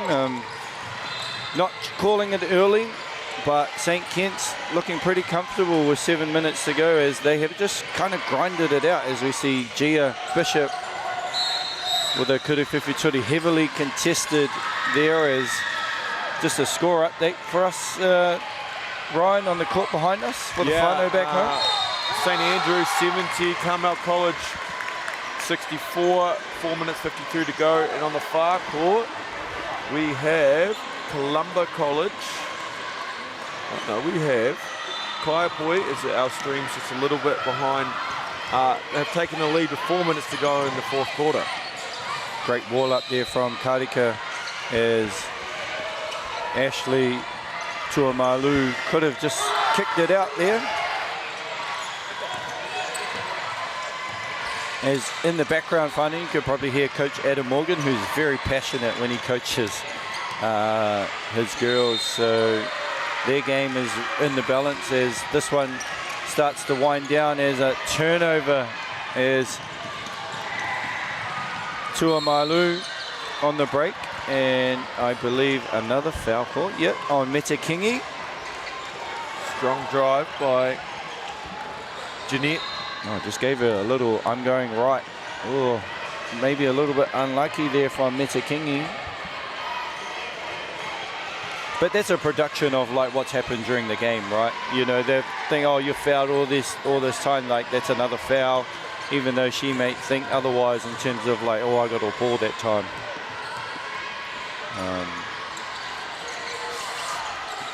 Both Kurato Chukus off the tapa, unsuccessful. As the atmosphere really starting to build here, the anticipation of the AA boys preliminary finals, but you know, 2 close games on courts 1 and 2. There's a big, strong rebound by Kalani May. Yeah, she's just dominated the second half in terms of like defensive rebounds. Like we said, Mana haven't had a lot of second, third chance opportunities that they had in the first half, and Kalani May's just decided to be like, no, I've got the boys. We see a nice kick out. Yeah, good offense there. Pick and roll, hit the roller, tag in strong side corner, and Kalani May makes the right basketball decision. The shot just didn't drop. As we see Gallo now with the rebound. Good to see her back out there after that shoulder scare. As Sturkovic up the right lane. Great pressure from Ashley Tuamalu. In saying that, she fouls. Commits a hurry.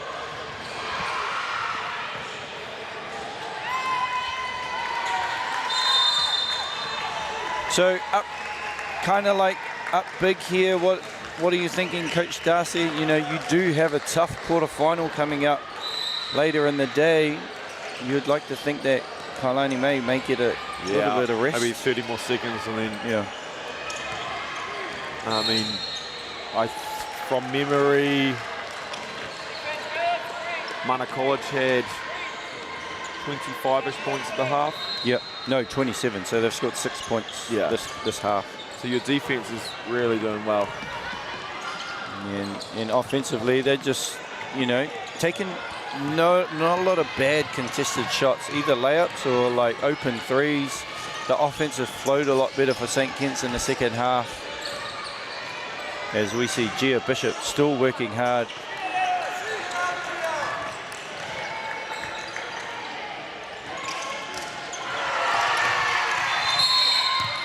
Great defense from Tuamalu with the block, but then also just a little bit of a push in the back. Darcy Finnegan's like just a bit overzealous. Darcy Finnegan wants a timeout. Just to compose herself. I think there's more for her to compose herself than anything. But yeah, St. Kitts girls have had an outstanding second half. Yeah, they have. As just having a look at what will happen moving forward. So the winner of this game will take on first in Pool B.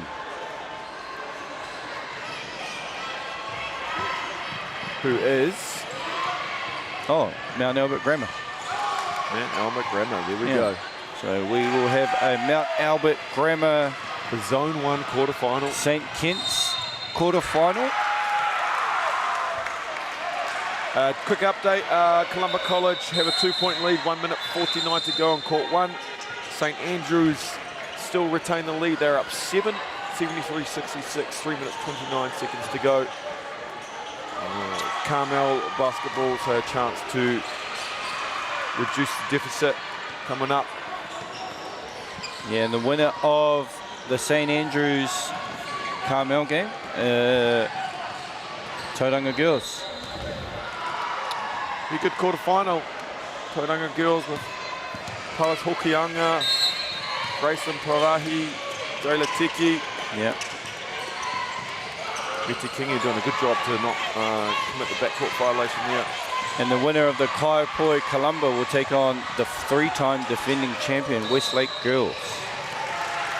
Which means Wellington East will take on Mount Albert Grammar. You're assuming they haven't lost their lead? Yeah, I'm assuming they haven't lost. No, sorry, this is the Mount Albert Grammar one. Aroha Mai Whānau. But it'll be Hamilton Girls. Yeah. Kirikiri o Wahine. As we see extended pressure, Kailani May. Drop step, up and under. Great move. And impressed with Kailani May in the second half, being composed. and really has been the catalyst of controlling the game in terms of what St. Kitts have in terms of defensive rebounds, timely baskets, obviously finding the roll, the kick out. We don't have stats in this game, but should be pretty damn close to a 30-20 game. Yeah. As we see a miss there from St. Kitts. One of the rare kind of contested shots there from St. Kitts. The harder committed and some fouls coming for St. Kentigans. As we see young Todima will go to the line. Miriama Watini in. Gigi Forster, Kalani May, Tuno, pick a break. Some superb games. Yasmin Beard also checking into the game. Yeah, like we said, probably took her out, what, a minute and a half before you would have? Oh, after you would have? I guess, I mean, Coach Finnegan knows her team well. If she thought she could trust them, she would have pulled them out, but always better be safe than sorry. And now it's reset, refresh. They'll know their opponent. Mags after playing them a couple of times in the Auckland competition and maybe even at Zone 1 regional as well. So we'll go home, have a rest. Perhaps go over the scout. These situations, you know, getting this far and quite not making it for Mana College. We'll be back to the drawing board another year. Like, experience though matters, so we will be looking for Mana College to be pretty impressive next year in terms of in the female, in the Wahine space, in the Wahine draw in 2026. Yeah, and they've still got 3 games to go. They've got a game this afternoon and then 1 game each on Friday and Saturday. So, that, you know, perhaps they had desires on top 8 and now it's reset. Hey, let's finish strong. Let's get 3 wins. Let's get 9. So there's still plenty to play for. Yeah, for sure. Like, obviously runners up in the Zone 3 region at regionals. So, you know, good things to look forward to as St. Kitts yoke another chance at some kuru tautaku for St. Kentigans College. I think that's then be the furthest they've finished in secondary school nationals, top 8 St. Kitts girls. Unsure. Coach Finnegan would know. As Yok makes her first kuru tautaku. So let's just do a quick preview. Next game, you have inside information about Napier boys, and you know, obviously playing them in Super 8 in your zone, and you know, having a good look at it, and thoughts on like what you expect in the next game. And as I have a bit of a inside knowledge with Rangiora, we could preview both teams and what to expect. Well, yeah, it's what my anticipation is. Jackson Ball comes out quite aggressive. One thing that hurt Napier last night is if they're not super deep, so if they get into foul trouble, and Eddie Dick and Balan Carson fouled out last night, so they really need to make sure that they manage their fouls. I think the key for them, particularly if it gets tight, is to ensure that continuity of the offense.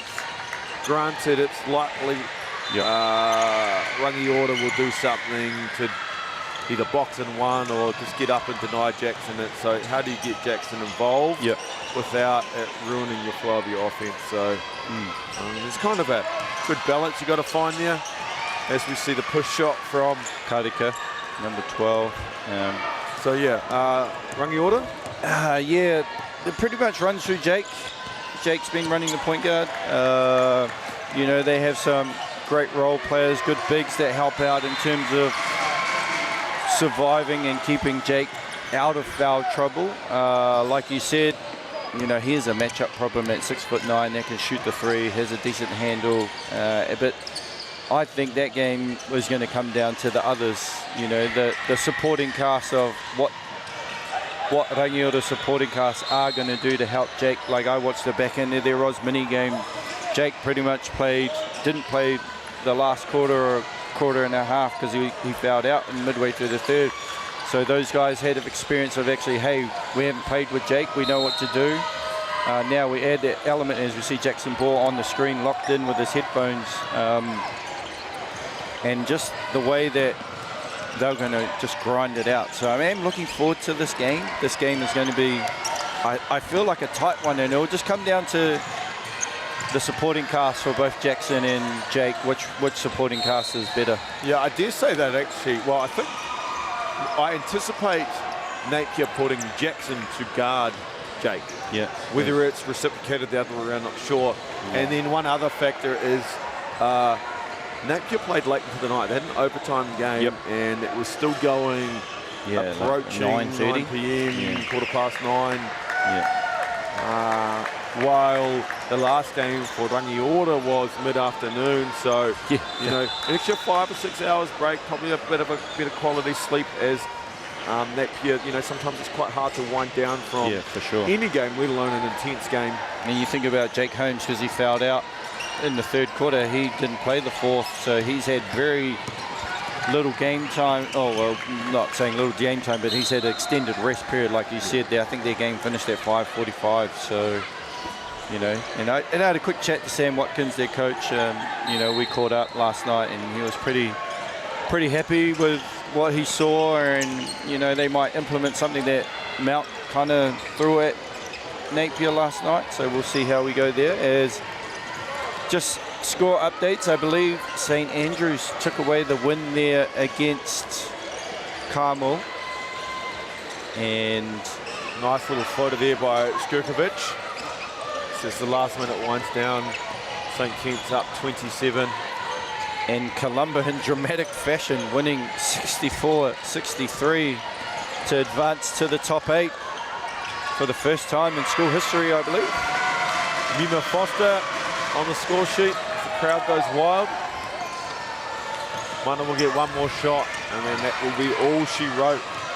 Yeah, great campaign from Mana College. Obviously, like you said, 3 more games for their young talent to just get better, as we see a nice finish there from number 13, Leo Pepe Sua. As St Kitts will move on to the top 8.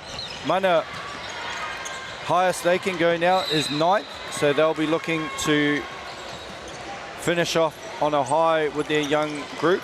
And always a pleasure to catch up, Ryan, and talk on the mic, talk some basketball. Yeah, absolutely. It's been, as much as I'd love to be coaching, it's not a bad gig to be, you know, watching some high quality basketball, some of these talented athletes in action, both the Wahine and the Tane. This might be our only game together, I thought. And check the roster. Yeah, I've got a couple more this afternoon, and then I'm done for the week. Oh, how come you're done for the week? I don't know if my today was good enough to be put on the important games. Ooh, as we see a bit of a offensive toot-up for Mana is Leo Pepe Sula with the miss to end it. And whānau, St Kennigans will move on to the top 8 with a win, 69-42. Mihi atu kia te motu. Ima taki ene kemu. My name's Josh Thompson. I'm here with, Ryan signing out. So mihi atu kia koutou.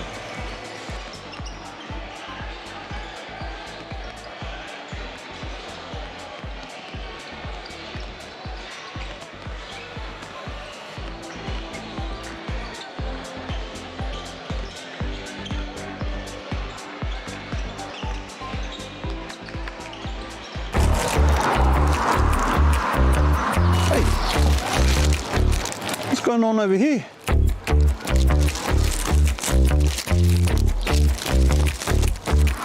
Hey? What's a basketball?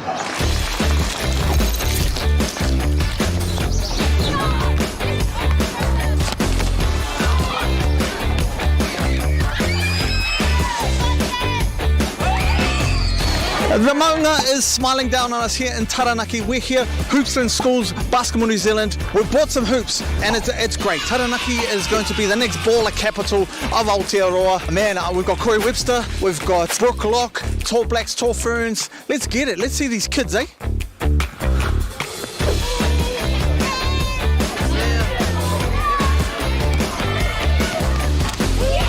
How good What is this, our Corey? Well, this is what it's all about, right? To get out here and bring some brand new hoops to the schools. Basketball New Zealand have been doing this, running this initiative. Over 200 hoops in schools all over New Zealand, over the North Island and South Island. So it's an amazing thing already, and we're going to keep adding to that.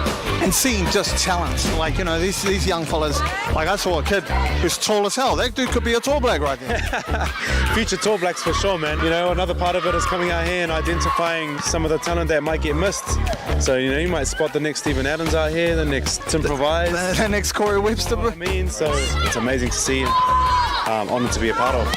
Good work, good work. All right, now we're gonna. Could you remember growing up and like that moment when you're like, oh man, I could be a basketball player?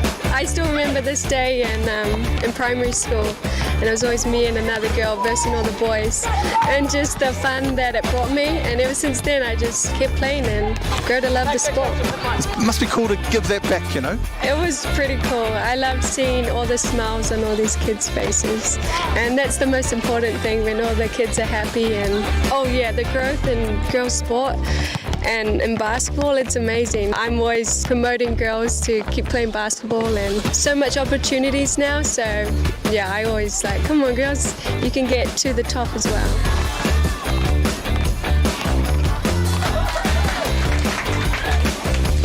It's really cool, Dan, just to be here and see it happen, you know what I mean? Yeah, that's awesome. And that's what Hoops in Schools is all about, is giving the tamariki and rangatahi a chance to have accessible opportunities to play basketball, and that's what we're seeing here today.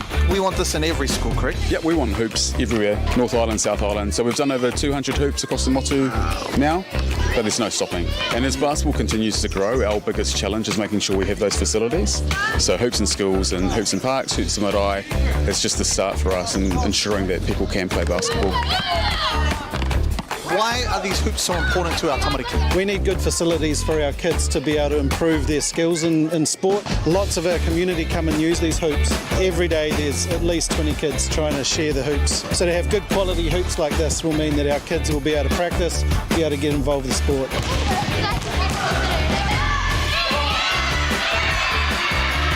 All right, I'm here with the MVP. Camden, how you feeling, bro? Good. What was the most important part of the day today, brother? Learning things with my old friends. Yeah! So my man here said that you could beat Corey Webster. Is this true? Yep. He said you could cross him up. Is that what you said? Yep. Yeah. Oh, he's good. Hey. Put some money on it. Put some money. How much money you got right now? None. $9. He said. Who's the best girl player here at the school? Me. Do you agree with this? Yes. Yeah. Why are you so dominant? Why are you so good? She's just number one. Do you think you could beat Brooke? Oh, easily. Easily. Okay, we're about to find out. She has 50 cents on it, she said. Yeah, I actually do. 50 cents? Yep, I actually Yeah, we can go for 50. Yep. I have another 50 cents, so we can go for $1. We're going to go for $1. Yeah. You know what? I feel generous. I'm going to give 50 cents as well. We've got $1.50 for you. Anyone else want to put any? No? What about put some shoes on it? Put some shoes on it. If she beats Brooke, then we can have your shoes. Yeah. These hoops are mean, eh? Yeah. You know what else is mean? What? This guy's mullet. Show the camera your mullet. It's a rat tail. It's a rat tail. It's a rat tail. Mean hoops? Yeah, I really like them. The old ones weren't. Yeah, we need new hoops. What was the old ones like? Not that good. Yeah, did someone break them? Oh, they're broken. Look at them over there.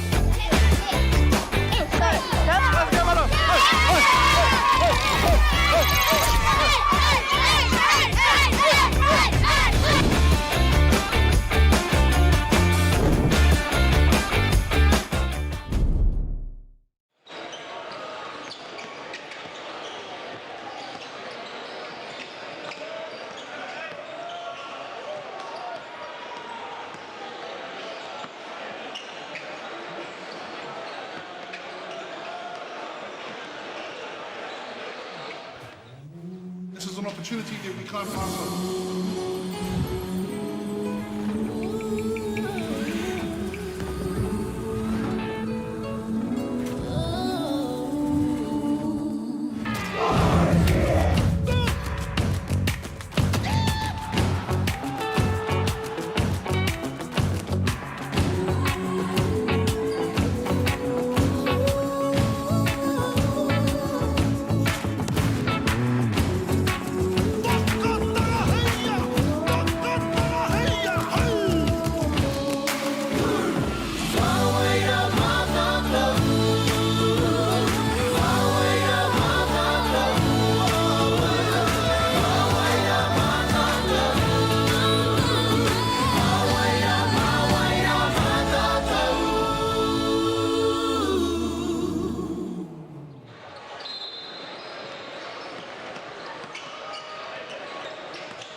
mo tēnei whakataitai, te whakataitai poi tūkohu mō ngā kura tuarua o Aotearoa.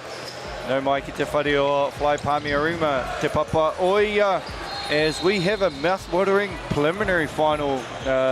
Napier boys, bit of a surprise that they're here, and Rangiora High School. And I'm joined by my e hoa, ki te taha MΑORI, Greg Allard. We're actually going to do a proper game.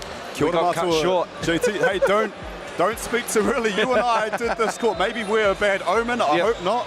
Last time we were on this court, we got through one quarter of basketball before a league decided to take over. Lovely camera work up there. Lovely face to my right. Oh. So happy to be here. I think you touched on something really important there. Didn't really expect Napier to be here. Touted early on as hot favourites to win this thing. So I'm glad that they're here though, so you and I can call this one. Yeah, for sure. And we watched last night as they went into overtime against the Mount, and Mount just had like a bit of a good game plan and kind of isolated Jackson Ball in terms of got the ball out of his hands as we are getting our team list together, as we will have Rangiora High School first, as we see Jake Holmes, Oscar Tate, Juno, Caventus, Kawili Mills, Dana Hatherins, Finlay Newman, Hunter Waghorn, Toby Gustell, Cooper Stewart, Fletcher Jenkins, Finn Charterin, and coached by one of my good friends, Sam Watkins, Waddies, and assisted coach by Nate Hyde. And Anna is their manager, super manager there. You see her just going through the medical bag right now in the corner. And on the flip side of things, we do have the big dogs, as we said, one of the early favourites for this one, Napier Boys High.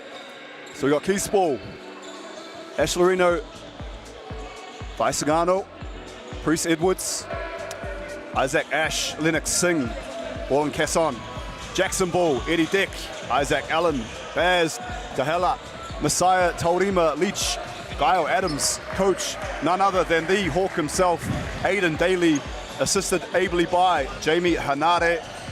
And as teams come onto the court, I'm sure we'll get our referees popping up onto screen shortly as well. We can give them some aroha, JT, that they deserve. Oh, 100%. And Elijah Valalicki out of Auckland Basketball, and Andrew Graham from the deep south, Oti. He's standing right in front of me. I can feel the mana just from Andrew Graham there, just from one Dunedin night to another. Yeah, mihi atu kia koutou I tai mai nei ki te mātakitaki ene Kemu. Like I said, this is the 2-3 qualifier. Winner will move on to the top 8 quarterfinal berth. Loser will move into the middle 8, as we see our two, well, in per se stars, Jake Holmes and Jackson Ball. They are two to watch, obviously both playing Rapid League and NBL this season, so expect a lot of them, as we see Napier with the tip-off, as Angela Hill did show up. Yeah. Hey, I mean, if you're going to draw up a play straight from the tip-off, that's you couldn't get a more dream start if you tried there from Napier. As Napier looking early to post Jake Holmes up. Oh, great move, but called for the travel. I do like that little post up there from Jake, as he is, you know, he's a big boy, 6'8", 6'9", with silky smooth skills, as well as Jackson Ball, as you see the early matchup, Jake Holmes, Jackson Ball matchup. Yeah, and that's worth the price of admission alone. I mean, admission's not much, but no. I'd pay that and then some to come through. Yeah. Probably a little koha in the the front desk and say, hey, take a little bit more money. I want to see this battle. Yeah, as you see a travel there by number 12. Yeah, to text. I've messaged our people above, the ones that look down and help us out. And I was just letting them know, hey, there's many team lists here. One of those is Fitch. Fitch is in the building. Fitch is in the building. Nelson Product, Nelson Giants head coach. Yeah. Fitch in the building, as we see a Kuruwhiwhi Toru there. Tate with the rebound. Good thing Rangiora have names on their backs. So Jake Holmes, oh, unlucky there, as Jake Holmes went for the ray. Jake Holmes, just getting my first look at him live.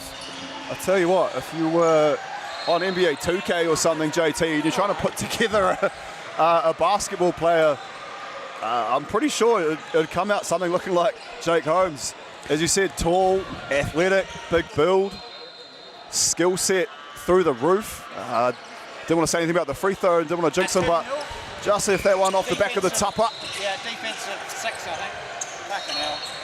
But this is a mouth-watering affair as Jackson Ball gets his first Kuruwhiwhi toru up. Yeah, he is not afraid to shoot those Kuruwhiwhi torus, as we saw this year in the South NBL. As we see a nice crossover there by number 6. He might have shuffled his feet. I actually had a word to Jackson before the game, JT. I said, Jacko, any quote for today's game? And he just goes, nah, brother, nah, not. Don't have anything. I said, oh, is anyone at home you want to shout out, Jackson? Nah. Nah, he's pretty cool, calm, he's collected, isn't he? He's very chill. His arms are looking just as big as yours out there. Ooh. He looks like a grown man out there in high school. It's crazy. Yeah. Obviously off to Illawarra as soon as this tournament finishes. So all the best to him. We're just getting our correction. It is 4-0 to Napier whānau as we see Hara. No, not a Hara. It's just a move on.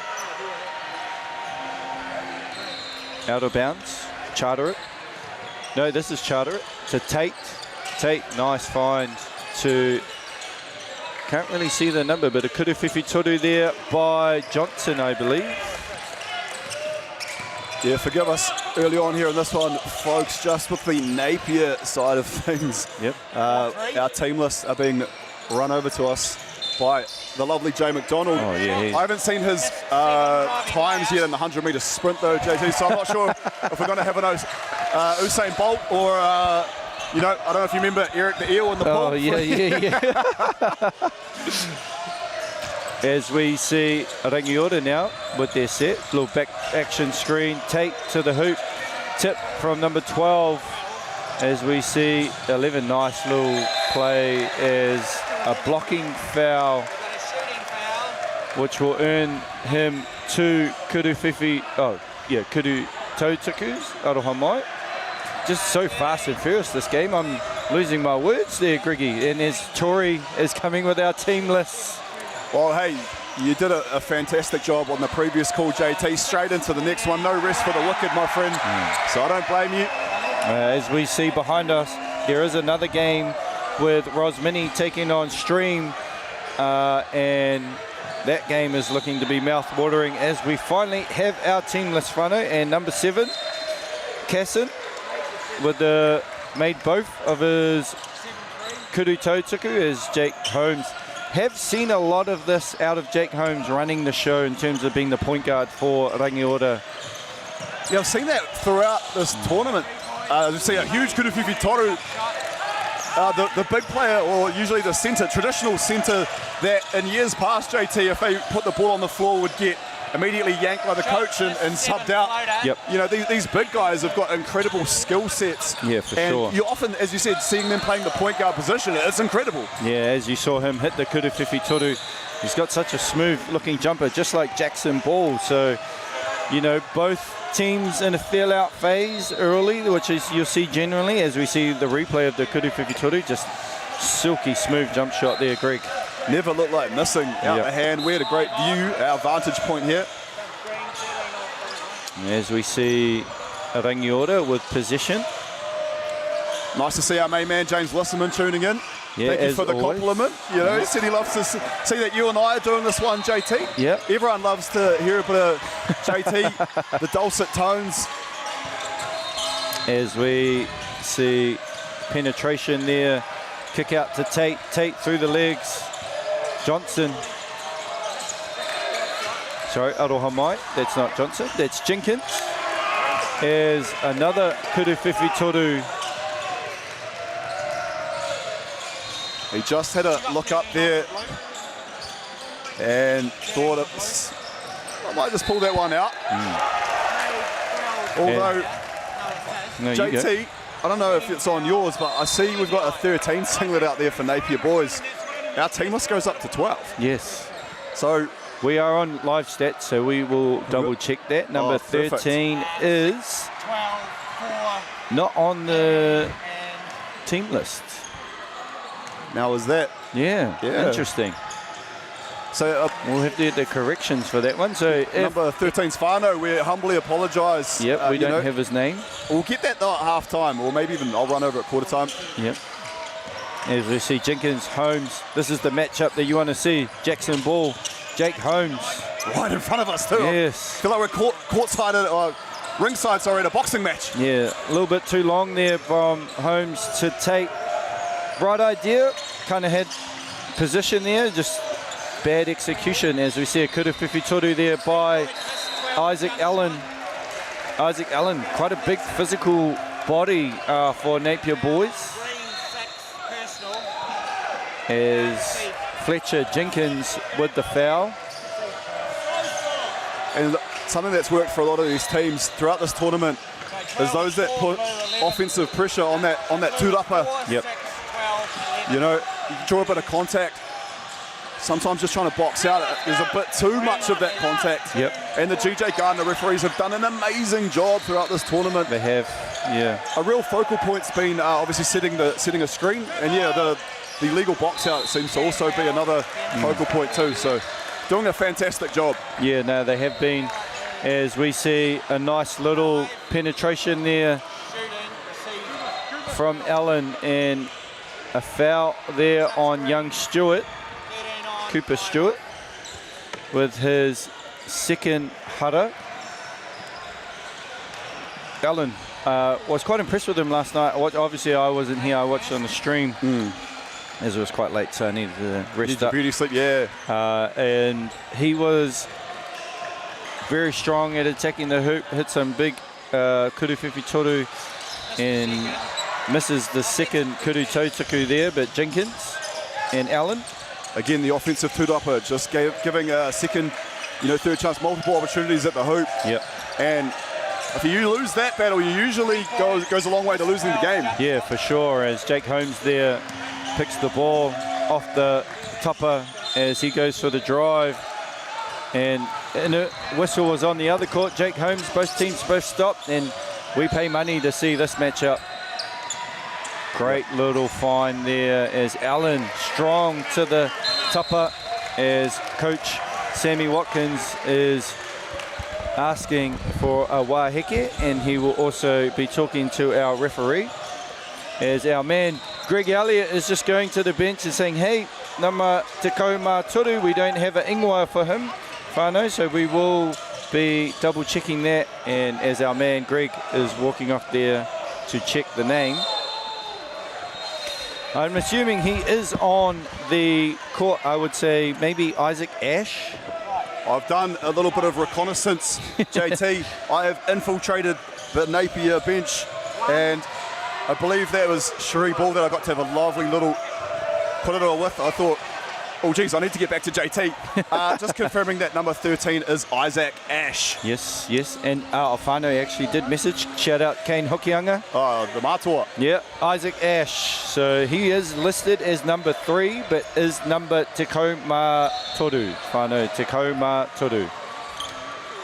Yeah, so if the Ash Whānau, which I'm sure are tuned in, humble apologies. However, from this moment onwards, Isaac Ash will be represented accordingly through the broadcast. Yeah, and Whānau, if you see them wearing those BBN socks around, they are the ones that have been amazing in getting on and doing the promos and doing all the activation stuff. So Josh, I know you're listening. Big shout out to Josh and the crew that have given away the socks that some of these boys and girls have been wearing. The way you just talked about that, JT, I'm almost expecting a little parcel maybe to arrive at your hotel room after this one, my friend. Yeah, I did actually get a little bit of a parcel in terms of earlier with some socks. Greg needs socks, Whānau. Hey, as we get older, man, socks and underwear, that stuff you got when you were like 12, 13, you hated in life, and now you're grateful to get it. Also grateful to get it, kura whiwhi toru, Jackson Ball. Yes, excellent. That was pretty smooth. So both him and Jake Holmes starting off pretty well, and Jenkins had a nice strong layup as we see an Iverson action. Tate down low, great defense, great wall up there by number 6, Dick, Eddie Dick.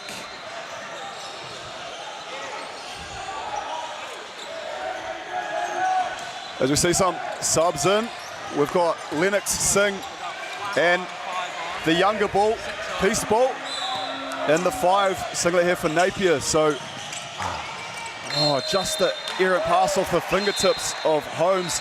Right idea. Yeah. If we saw that play executed to the way it was drawn up, could add some real showtime here for Jake Holmes. I actually did see your call on that nice wee dunk in the Mount game. That was great voice there, great voice, Greg Elliott. He did post that on his social media, and it was awesome. Kind of came out of nowhere, did it? I tell you what, the Mount were down like 20 points going into the 4th. They came back to beat St. Pat's Silverstream, and what was probably one of the most incredible comebacks I've witnessed live, JT. And so to call that game was, a personal highlight for me. Yes, Tate here with the Kuru Whiwhi ball with the rebound. Had Allen on the outlet, chose to bring it up as we see a nice wee punch screen there from Allen. Jackson Ball taking on Jake Holmes. He's been good so far, Isaac Allen. I know that didn't go in, but he's attacking the hoop relentlessly.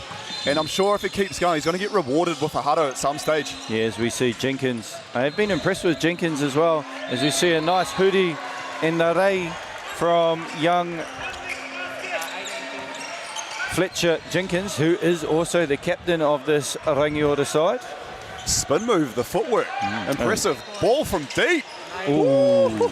Just walks back like I do this all day, every day. You couldn't have got a better surname for the man. Yeah. Because can he ball, Whānau? Yeah, Iara. They talk about him being the 4th ball brother. Oh, I like that. And apparently Keith's ball as well is he's next, apparently. So, we don't want to ever put too much pressure on the shoulders of our young rangatahi, but Case, I've heard really good raps about you, my friend. Yes. Napier have just built a nice little 8-point lead here to end the quarter with about 3 minutes to go. So pretty fast and furious this game is as Fletcher Jenkins gets downhill. Strong move there by Fletcher Jenkins, just kind of overpowered his defender there. Again, that footwork, JT, that's twice now. The spin just garnering him a little bit of that separation and getting him a great look at the hoop. Yeah, great box out there by number 11. Sorry, no. Number 24, Juno. Is Tate now in the post against the younger Kess Ball. Tate with the offensive two-dupper and finish at the tupper. It's an interesting little matchup there. I like how Rangiora haven't settled for threes or Kuru Whiwhi torus as Napier, this man here, great hands there from Jake Holmes using the wingspan as Ball try to find his younger brother. As charge call there by your Oti-Puti counterpart. Didn't enjoy that one, Jackson Ball, and Jake Holmes just gives him a little love tap pat on the backside. It could have been either way. To be honest, those ones I like to just let it go. Let the game flow, give them because they are both the stars of the game. We want to watch them play, so, but if you're, Coach Dantley, you're like, yeah, I want that foul call. Oh, for sure, yeah. I want Holmes fouled out this one. And conversely, if I'm on the other side for Sam Watkins, I'm like, hey, that's a charge. I need that number 4 out the game. Yes. So, as we see the Rangiora bench, and Sam Watkins talking about what's going on. Did see a photo of Sam Watkins, a football photo pop up from flag football. Oh, I saw is this a little segue into a beautiful photo of you playing quarterback, I believe, JT? Yeah, that's all I could do because I can't run. Great finish. Nice take. I thought he was going to have to end up trying to reverse that, but somehow be able to shift his body mid-air, JT, a real skill to have. Yeah, especially at 6'8", 6'9", and be able to move and control your body like that. It is a difficult task, but like we see that a lot of times as Rangiora have closed the gap to 2, Greg. I hope the gap stays at like Oh, that's all right. It's even all the way through. Yep. Deep into the fourth. JT, I wouldn't even mind some Oscar Tate, some OT in this one. Yes, as we see Fletcher Jenkins power his way to the paint. I have liked the look of young Fletcher Jenkins for Rangiora. He's been a bit of a powerhouse. He's a bit like the Isaac Allen of this Rangiora team.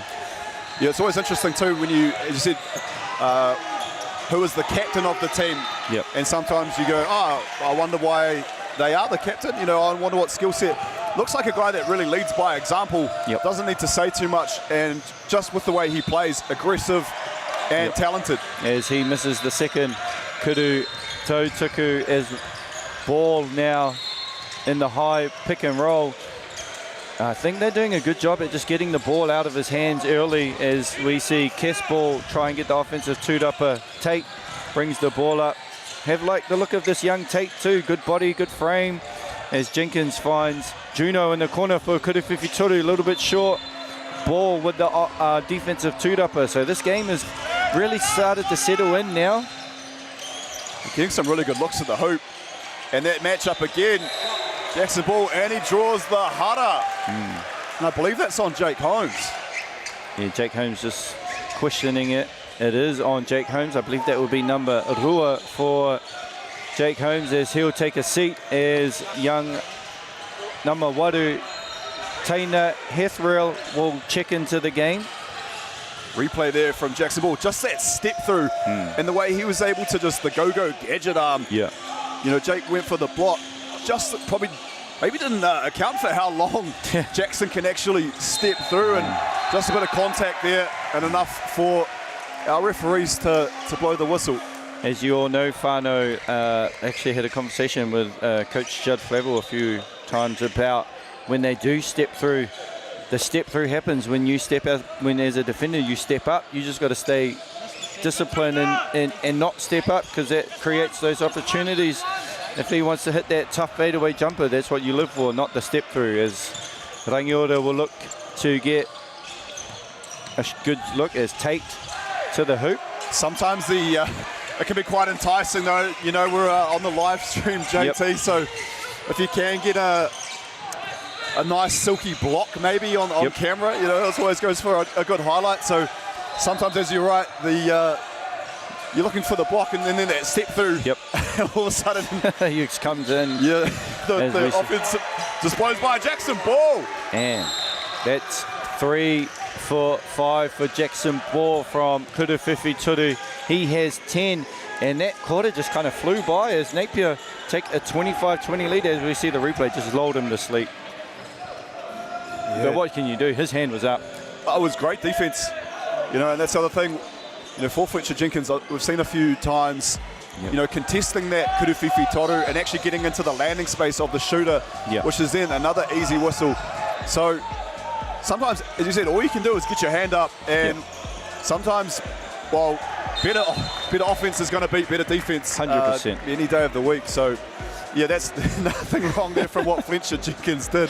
Did an absolute great effort, but hey, I'm sure not for the last time today JT will be calling Jackson Ball's name. No, and then just looking at our stats there, Greg, I've got the quarter stats here. Beautiful job by our statisticians as well. Sharon Irwood here she's a master of statisticians, so shout out to Sharon, and husband Nigel is right next to us.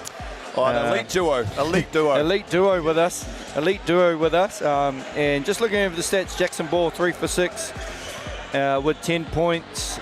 So he has been elite, and there they are getting some screen time. I know that behind the scenes, Whānau, they do a great job in terms of what they do here, and going with the doing a lot of statistician training for this tournament. And the lovely ladies to our left as well. Yep. Our volunteers on the bench, holding it down. Yeah, Fielding High School in the building. There we go. Thumbs up. Wahine Ma. There we go. I've never seen this young lady beside me go so red so quick. Just looking at the stats, Jackson Ball 10 points and Isaac Allen are the two that you'd expect to be the heavy lifters in terms of scoring. At Rangiora High School, same thing. Fletcher Jenkins has 10 and Jake Holmes with 8. So battle of four really good players for both teams. And the one thing that we need to keep an eye on, those Jake Holmes has 2 fouls. So early foul trouble, as you said. Really impressed there, JT. You've picked up that little stat sheet, and I know that with your elite coaching ability, you know exactly what to look for. It just gave me a bit of PTSD. When I was assistant coach for the Rangers, that was my job to obviously feed Koro Jeff Green the information.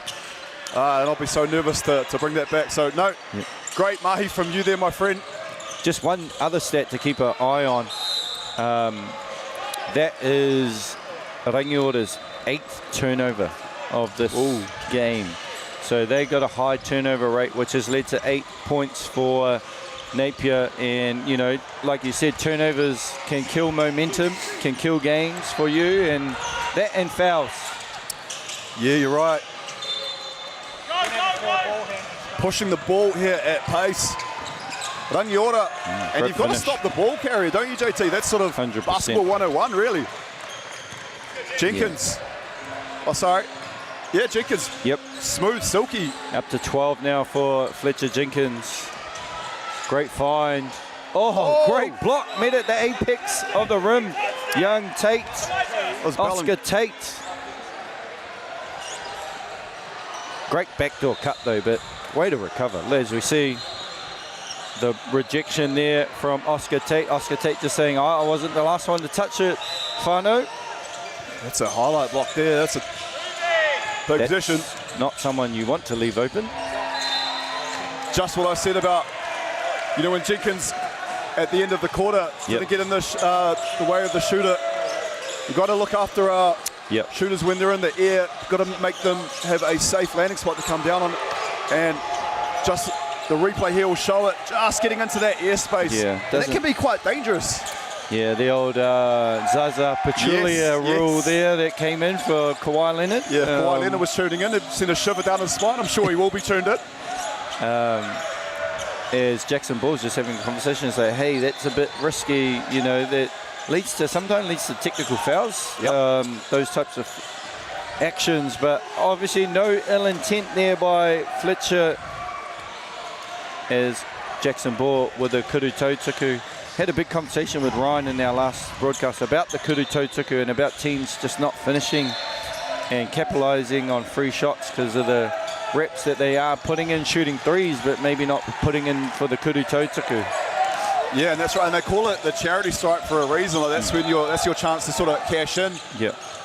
So as you said, the old Steph Curry effect, where everyone, the youth these days just non-stop practicing the kuru whiwhi toru, as you alluded to. 100%, as we see Oscar Tate there with the miss.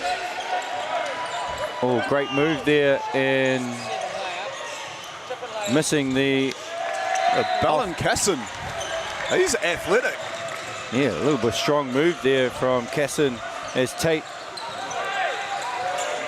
Oscar may have got pushed off his line, and he will commit the header there. That's interesting. I thought that was a good contest from Oscar Tate, but he will commit the header as we see Jake Holmes check back into the game, and number 11 Finn Chatterton. No, I know Tate committed the header, but as a coach, you love to see your guys on the floor just scrapping for any loose ball, JT. Yeah, as we see Oscar there. Just missing the layup, but there is that man, Fletcher Jenkins. Again, his footwork getting in that separation to get a look at the basket. As Jackson Ball with the catch and shoot. And Jackson Ball is on a heater right now. He is cooking from kuru whiwhi toru, now 4 of 6. It was almost a sort of layup for Jackson Ball. Just found himself some wide open pastures, and he enjoyed himself out there. He's always going to cash in with that much space and time. Great cut there from number 13, Gustel. Yeah, Toby Gutzel there. Gutsy performance. Love it, JT. As Allen. What have we got there, my friend? It's just an out of bounds call, I think. Aidan Daly vehemently disagree with that one. You're going to see both coaches, I think, are both standers and walkers. And I know Sam Waddy's is a stander, as we see Gustel again getting to the cup. This time forcing the referee to call a huddle on number 6, Dick. Young Eddie Dick. See Jake Holmes there having a bit of a cuddle there with head coach Sam Watkins. Yeah. Interested to know what was said there. Yeah, now that you think about it, you know those questions they asked Jackson earlier in the day. I haven't actually seen him get talk much, even in NBL games. So he's a quiet kid. Yeah, I've seen him show a lot of emotion. Yeah. But yeah, I've never sort of seen him too vocal. Again, one of those guys that just their play really speaks for itself. I mean, you pull off some of the plays that he's done, you don't really need to have too much chat. Lead by example, and that's a real strength that we see with some of our young rangatahi, both the wahine and the tane. As we see Jackson now defended by young Gustel. As Allen didn't look like missing that kuruwhiwhi toru there by Isaac Allen. It was only a matter of time. It's a beautiful looking shot, the release. Oh, Holmes and one. That's just, I'm a little bit more physical because I've been playing grown men all season and I can get to the cup whenever I want. As ball and Kessa, you can't do much about that now, can you, Greg? Just that shoulder gaining a little bit of separation, and that was all Holmes needed. We've got subs coming in. And Isaac Ash? Yeah, Isaac Ash, the one we struggled at the start, but he came out the gate and really played well, Isaac Ash. So much so that he was involved so heavy and we didn't have his name. There's Jake Holmes, hara mete tahi, the N1. And Jackson Ball now, you really want to get a hand up. As soon as he steps over halfway, it's a hand up, right? Yeah, even sending 2 there to get the ball out of his hands, just forcing someone else to maybe make a decision. And it might throw Napier a bit out of what they're used to doing. So as Adams there threw the ball away, just a bit overzealous. Thought Allen would be in the corner, just kind of threw it there. I was wondering how long it was going to take for Aiden Daly to lose the jacket. It's 6 minutes 38 left in the second now. And now into a bit of a 3-2 zone just to protect some of the... Oh, great find there. He was open. And here, Dantley saying, go, go, Jackson Ball. Smooth with it. Tough little floater in the lane. As Oscar Tate can't finish, but gets his own offensive two-dupper. As a second crack, Oscar Tate really needs to make those ones. Greg. Tate's done 99% of the work. He's got to the hoop as Ball finishes. But Tate, as you said, he got his own offensive two-dupper.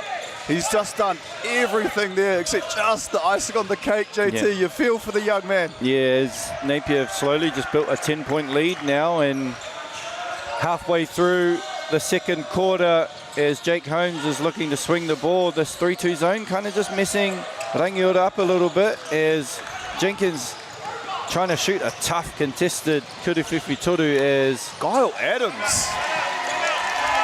As like Guile from Street Fighter. That was a tough finish and a Waiheke called. Yeah, Waiheke from Coach Watkins. As we see the replay, is just a smooth right to left thing. And I can hear Jake Holmes just giving it to his boys. As you know, the passion just comes out sometimes from your leaders, but that's what you want. You want them to step up. Well, this is the time, you know, when you're at high school, it's only for a certain amount of time, and it, you know, is Jake Holmes year 13? Yes, yeah, he is year 13. Yep. Yeah. So I mean, this is his last opportunity to potentially get a chip. Yeah. And again, sometimes it's those accolades, but it's also just the school pride. Like, yeah, for hey, sure. we're out here, we're representing Napier boys, we're representing Rangiora High School. Like, as we see Jackson Ball highlights. Smooth with it. Look at that. Just too much space. Yeah. It's almost like a shooting drill, isn't it, for him? Yeah, here's the left to right crossover floater, and then the last one, just, this is a weight room one kind of thing. Oh, nice shifty move. Yeah. And just that experience, right? Playing grown men, playing on the international stage, being a tall black, you know, you feel like I have a lot more strength, physicality, and this is just, you know, easy picking. Obviously, like you alluded, off to Illawarra. Yeah. And just with those highlights, you see him open, you know, like maybe driving through the streets of Napier, whereas you also saw him finish like in 5 o'clock traffic in Tamaki Makaurau. Yes. Can mix it up, JT. He definitely can, as Guswell finds. Maybe a little bit of a foul call there. Yeah, Isaac Allen, no argument, no dadu there. Which is always good to see when Kai Takuro doesn't have a dadu with our referees. But we got drawn up here in the inbounds. Pesky, like just active hands. Kyle Adams here on that one. Just disruptive, JT. Just he is getting Rangiora out of. Jake Holmes says, "I'll take it on." Yeah. See how they're just trying to find Jackson in transition. Isaac Allen, nice pump fake. Hudder too. Fletcher Jenkins, I think that would be Fletcher Jenkins' third Hudder. So he will have to go have a extended noho ki te taha o tōna kai whakahaere. I've got a question for you, JT. Now we saw Jake Holmes sort of pull what most would consider a deep kuru whiwhi toru. Now is that Napier, the defence, getting a bit in the head of Rangiora, and you know, Jake sort of said to himself, I need to get this, you know, what some may argue a lower percentage shot. I think a bit of frustration too out of Jake Holmes. He hasn't had, since that layup, the Hara Mete Tahi, he hasn't had a decent look, hasn't had a decent touch. I think it's also to do with Napier moving into that 3-2 zone, so they're kind of, you know, clogging the paint, and it's not so free for Rangiora. So we'll see what offense they run. Maybe getting Jake Holmes to flash to the high post, you know, because he is such a threat. Tate is open under the hoop if they could have found him. As we find Holmes here. Step back. As we see a big athletic rebound there from Eddie Deck, but man, I was hoping that step back went in for entertainment purposes. As we see Isaac Allen just bully his way, and that's the difference really. Missed shot, fast break into Tere, and that's how Napier build this 16-point lead. If Fisher and Peichel needed a base to build the next fridge and a freezer, look at the mould of that man right there. Isaac Allen, he is a unit and knows how to. Some of these bigger guys don't necessarily, haven't worked out yet how to use their size to their advantage, but Isaac Allen is a skilled, solid player. Yeah, as we see Oscar Tate commit the Hara on the screen there. Big moments here for Rangiora with 4 minutes to go as Isaac Allen. Oscar Tate came across, but they're just killing him on that extended kick, attack the seam, the double gap, because they have the, you know, the guy parked in the corner. So third foul for young Tate, I believe.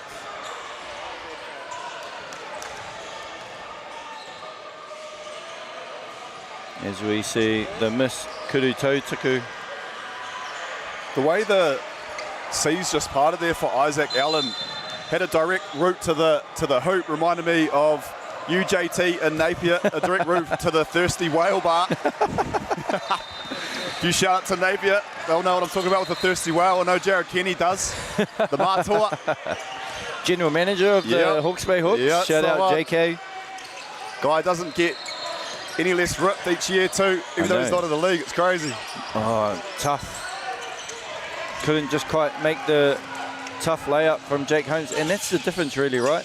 Tough layups for Napier, and Isaac Allen is feeling it, whānau, for Napier. Boys now up to 18 points. I love it, just because there's, you know, household names like a Jackson Ball and Jake Holmes. I love seeing guys like Isaac Allen go out there and go, don't forget about me. I do this. As Jackson Ball with a nice reverse layup with the left hand, and Napier just kind of putting it on. Rangiora at the moment is you've got a score update for the Silverstream Rosmini game. Looks like there was a big play there. The way that the Rosmini bench got up there, I imagine it's them that is up 30 to 25. Yes, it is. Yep. And Nelson College and Te Kurako Papa Māori o Ruamatas. Nelson have a 12-point lead over in the far court. That is streamed. Court 1 is streamed. No. Don't leave us. Don't leave us. No, you just hear us. Case Ball comes in for Eddie Dick. And so the depth of the benches, JT, it's crazy, you know.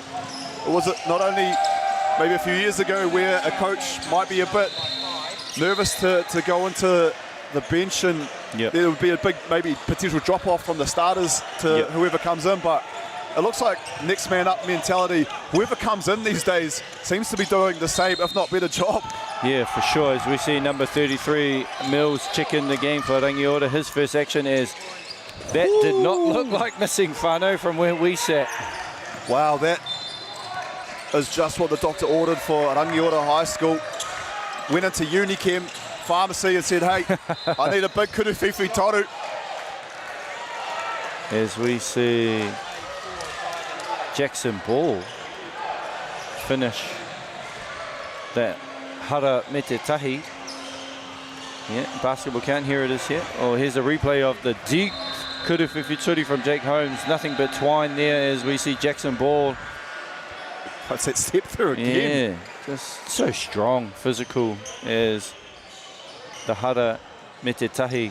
Oh, a little bit of an in and out for the kuruwhiwhi. He has shot the ball well from every other part of the court. Just missed a couple kuru tautukus, just looking for a screen now. Obviously being part of that, you know, tallback setup as well, just adds so much, you know, to the kete, so much to the confidence. As we see Singh there, Lennox Singh on the break with the finish, just so hard for Rangiora to score the basket.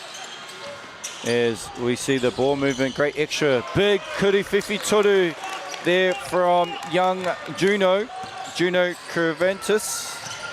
I'm gonna say Cervantes. Cervantes? Isaac Allen again. My man is cooking. As he is now up to 21. So Jackson Ball with 23, Isaac Allen with 21 for How amazing is that, JT, that, you know, those are scores for the end of the game. You know, we've still got a minute 26 left in the first half, and these young Tane are absolutely piling on the points early.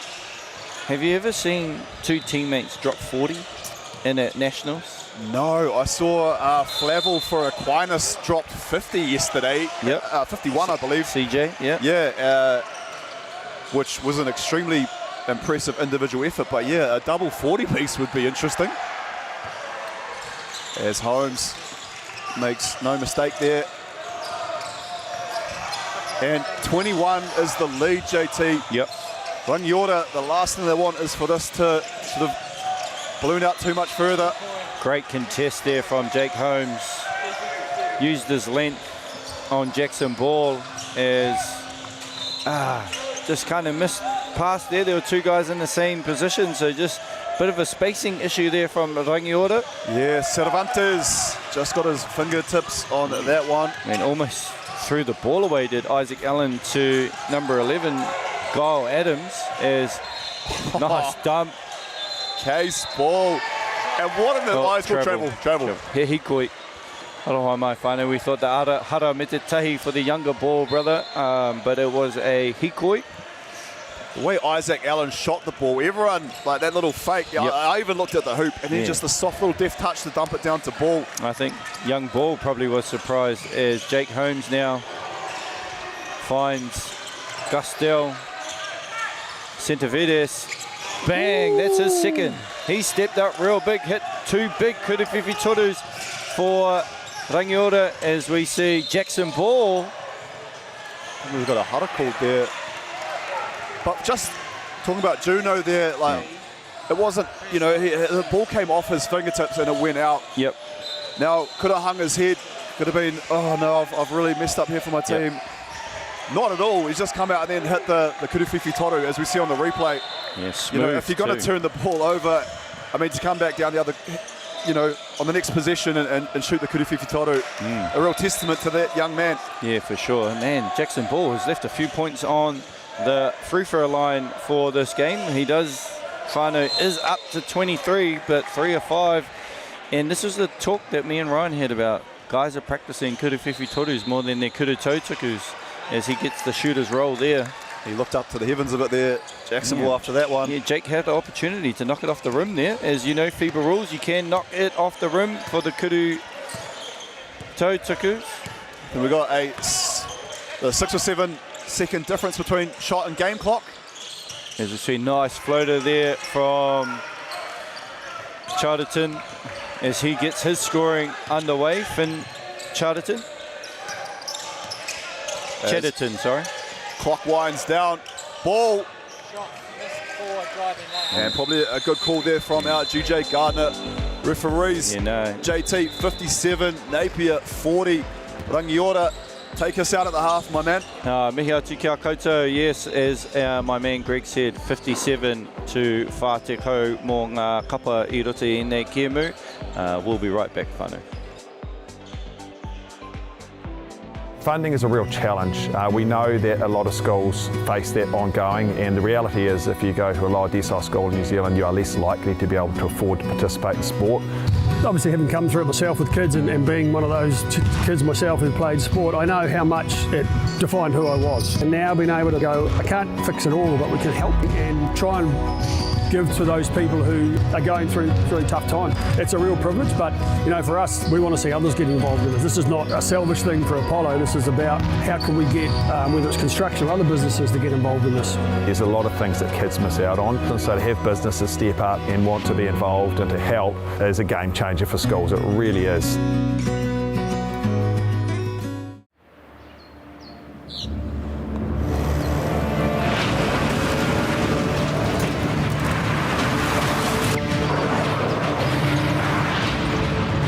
This isn't an ad about four-wheel drives. It's about knowing the place, as well as the locals. You found the place. That's a good start. Built by my great-grandfather 20 years ago. Hey. Sport is about more than just a game. It's about going from teammates to best mates. It's the high fives and helping hands. That's why Caltex is proud to help fuel school sports. The forest should never have been taken off this steep hill country that's eroding, and it makes absolute sense to afforest those hills. What we're doing here is using the exotics to help that process get established. We're looking at a managed transition process where those pines are progressively thinned as the native understory establishes. We're trying to do several things here. Soak up carbon, establish native forest, and we're trying to improve biodiversity. You're achieving an awful lot with one program of activity. Who is Israel Adesanya? He's the middleweight champion of the world. I go Pete. Don't want to boast, but we do lead the way in a lot of areas. When they hit the stage, it's like, wow. Yeah, that was a bit controversial back in the day. I'm an addict, but I didn't think it would be this hard. It's a bit funny when people say to me, oh, what are the boys up to? And I'm like, oh, hang on, I'll just get out my phone and have a look.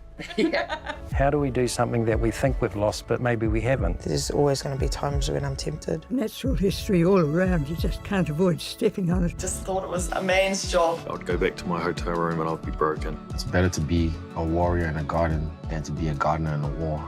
This is the future. It's hard to explain the feeling walking in the footsteps of your ancestors. The Matariki season of Pakipūmika Aotearoa ki Māori Plus.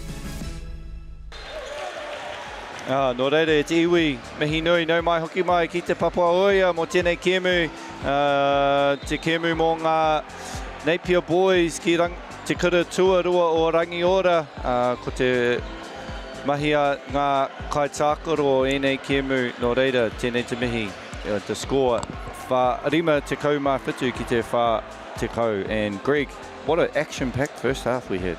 Oh, it's crazy. It's absolutely insane, the first half. It's been such a fast-paced up and down the court. We've been absolutely treated to some incredible individual performances, and one that has really stood out for me. You've got as I said, the household names, but Isaac Allen, stand up, take a bow for Napier Boys. How many has he got at the moment? He's got 21, 7 of 10 shooting too. So he's 3 or 4 from Kurawhiwhi Toru. So he's been pretty instrumental in terms of like getting the ball rolling, I guess. Well, as we say, the ball rolling. Jackson Ball has 24 points, whānau, for Napier Boys, and those two have really carried the load. Oh, huge, absolutely huge. And something I thought that was important for Rangiora there, just as the score was beginning to balloon out a bit, if they could just keep it under 20 going into the second half, which they've been able to do so, they've got that down to 17. So a really important part here for Rangiora is if they can come out and maybe hit first, throw that first punch, JT, and just eat into this lead a bit more and see what they can do to try and stop this powerhouse that Napier Boys is, who've just seemed to be able to get what they want at will, right? Yeah, I think one stat that like screams out is the turnovers. Rangiora have 13. That is a big problem.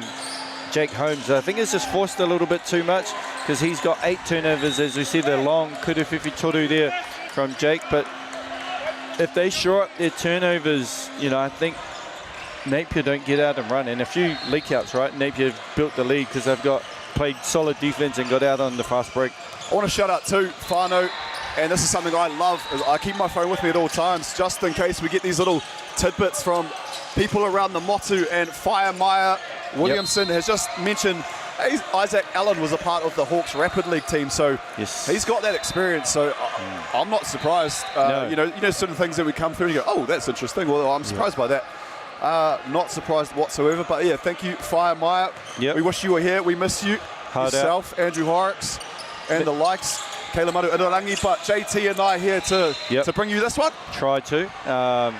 Mihi atu ki o Daua Ho, our friends over there, Maya. Obviously, Maya's an Auto Tahi product, now resides in Tamaki, like yourself. Yeah.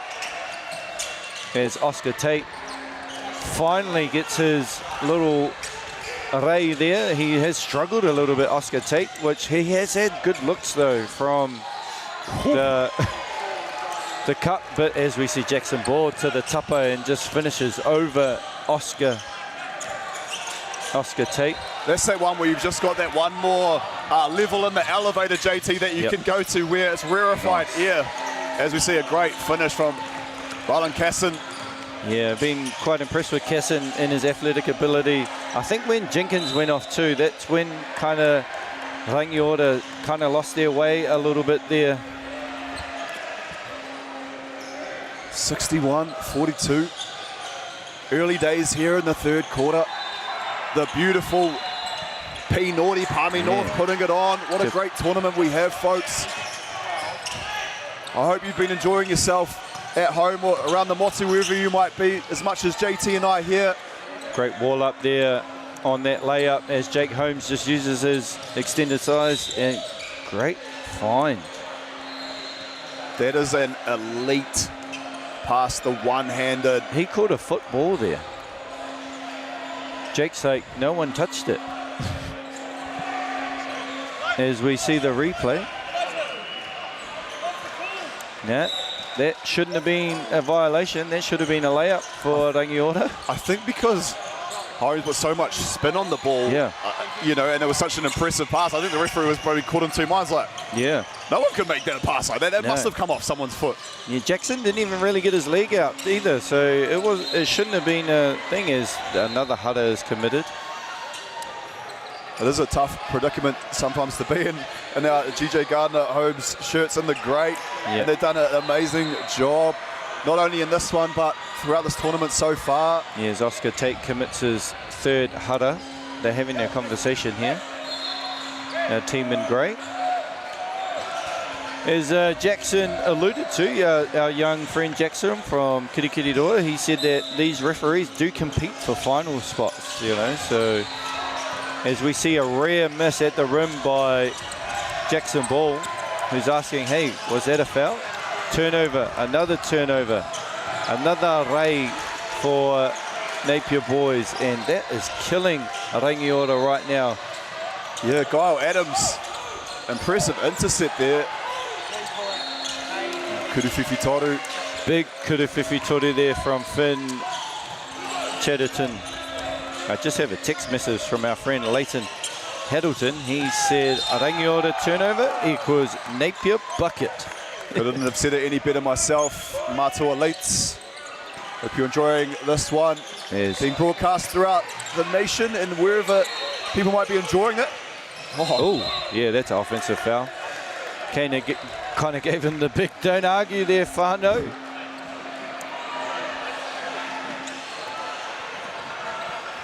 Yeah. As we see on the replay. Oh, yep. Yeah. Playing the wrong hakinakina there, Whānau. Might get a couple of weeks ban in the NRL for that one. Jake Holmes. Oh, that looked good from where we were standing. Just a bit long on the tupper. As we see Casson off the middle, wing on ball, getting back in, and Jake Holmes just getting his long arms in there. And this is what Rangiora haven't been able to do throughout the game, is just get out on the break, as it forces Coach Dantley into a wahiki. You said that, what you said there literally led to that. Wahiki, they haven't been able to get what they just got. So as soon as they were able to get that, obviously Coach Aiden has said we need to put a stop to that immediately. We don't want Rangiora to get any sort of momentum going here in this one. So you'll see Coach Daly there just having a bit of a in-depth chat. However, maybe a bit of injury, a bit of a concern here for Balin Casson, and that would not be something that Napier would like to see. He's been really impressive so far, has Casson in the 7 jersey. Yeah, kind of limped off there. Kind of didn't see what happened. I think he went to just save it and just kind of maybe hit the floor real hard. So something to keep an eye on. As I said, these aren't Sealy Posturbeat courts. JT, they call it the hardwood for a reason. Yeah. If you're going to hit the deck like that, you know, you and I would probably be out for 2 to 3 weeks, JT, if we hit the deck like that. But these young rangatahi, to be that age and just bounce back as if it was nothing.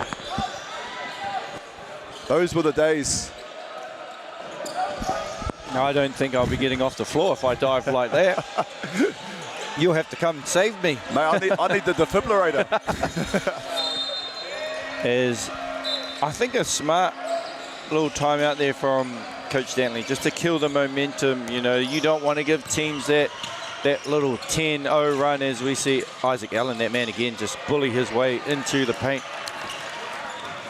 Yeah, if you'd see him on the construction side or anything, you know, you'd be using him as a bulldozer. It was impressive. He's done a real good job at just like flowing and getting that downhill catch, playing off the three-point line, as we see Jackson Ball now. Just a little bit tough off the tupper as Jake Holmes. Oh, great, nice little find there to Chatterton. Just a little flick with the left. And just seeing the skill of both Jackson and Jake's on display in terms of they don't just put the ball in the hoop. Very unselfish too, looking to get teammates involved. As I feel Rangiora got away with one there. Jackson Ball wide open on the Kuruwhiwhi Toru, has not missed many from that range. And we're just at 18, the difference here. If we can eat into the lead, that'll really help the harder drawn. Yeah, for sure. And as we're looking around, Toby Gutzel, sorry. Yeah. Go to the line. What were you saying there, JT? Kind of lost for words a little bit. I got a bit like in a trance. Yeah. Jeez. No, I'm here a week, man. I'm happy to sign autographs or get a photo with you if that's what's happened. Yeah. As you know, love hanging out in Te Papaoia. Obviously, we talked about it yesterday. I grew up here in this area, so as Gusto misses both, but Oscar Tate just being annoying, and Isaac Allen just stepping out of bounds, and you know, Rangiora just kind of lingering around at the 18. If they can manage to get it to single figures going into the fourth quarter, it's going to be an interesting game. That's just it. If you can just stay in touch. As I said, commentating the Mount Maunganui versus St Pat's game yesterday, down 20 going into the fourth, came storming back to win. So, and the good thing as well about Rangiora, what we've seen so far, they've got the pieces to put points on the board quickly if necessary. Yeah, you know, likes of Jake Holmes, Jenkins, Oscar Tate. Oh, as we see a nice step back move as Jake Holmes just took a bit of a tumble there. I think this man here, Fletcher Jenkins, needs to get a bit more involved in the offense. He kind of went quiet, started off well, got into foul trouble. I feel like he needs to just kind of start moving as Juno. That can also get in your head a bit too, though, once you're in that foul trouble. You know, it might take you a bit out of your natural game because, as you know, JT, you know, if that's a charge or anything, you know, that would be his fourth, and that would be even more pressure. So it's really hard trying to find that balance, isn't it? Yeah, as I see that will be a travel call. As Coach Dantley's just screaming at our referee saying that's not a travel, but I have seen that called throughout the week. Subs in here. Isaac Allen, who looks like he's gone to the Campbell Scott School of Kuruwhiwhi Torus. Yes. Went up to Hawke's Bay and thoroughly enjoyed himself. He did. Got a singlet off him actually and wore it to the gym this morning. I didn't manage to get to the gym this morning. We'll go tonight later on after a finals. Kia ora. Massive shout out to Whakata Māori with the assist, bringing this one, as I said, right into your lounge wherever you might be. It is a Thursday, JT, so I'm sure there's a lot of people at mahi. Yeah, for sure. Like, you know, this is our mahi for the week, so we are lucky that we spend time here. I said a few times as well throughout a few broadcasters, Jackson Ball Skies for that one. If you are at mahi and you've got a couple of screens up, you've got the basketball, you've probably got your work on the other screen. Alt F4, the absolute key, just in case your manager comes around the corner. You sound like you've done that a few times. Oh, I tell you what, if I can tune into any poitikohu around the motu, you know, sometimes work gets in the way of your enjoyment stuff, isn't it? Yeah, great active hands here from Rangiora High School. Just walled up there, blitz the screen. Jake, you know, using his 6'9" length as Isaac Allen will check back into the game for young Eddie Dick. Just an update too, folks. Rosmini 42, St Pat's 35. 5 minutes 45 left in that one in the third. And Nelson College up big against Roa Matai. We see Jackson Ball kind of lost their way from the shooting touch here in the second half. They haven't really shot the ball well. Obviously 7 for 17 from Kuruwhiwhi Toru, but Jackson does have 28 points because he has got to the cup as well. So it is up to Rangiora though to capitalise on, you know, if they do give up those shots and they're off, you've got to then go down the other end of the floor and get your score tally ticking over it. And that's a big stop for Napier. Yeah, just haven't managed to make inroads has Rangiora in this third quarter. I just got a bit of information here from Kane Hokianga. Ref Andy Graham, King's High School old boy, attended secondary schools back in '95, finished 13th. He is a John McGlashan alumni. I don't think we're never here. So my friend Sam Fielding, the assistant principal at King's as well at the moment. So that's cool about Andy Graham. And yeah, shout out my boy Field Mouse. Yeah, and then also runs Tailor-Made Motors, a sponsor of the Otago Nuggets, as we see Gusto there earn another trip to the Kuru Tautaku.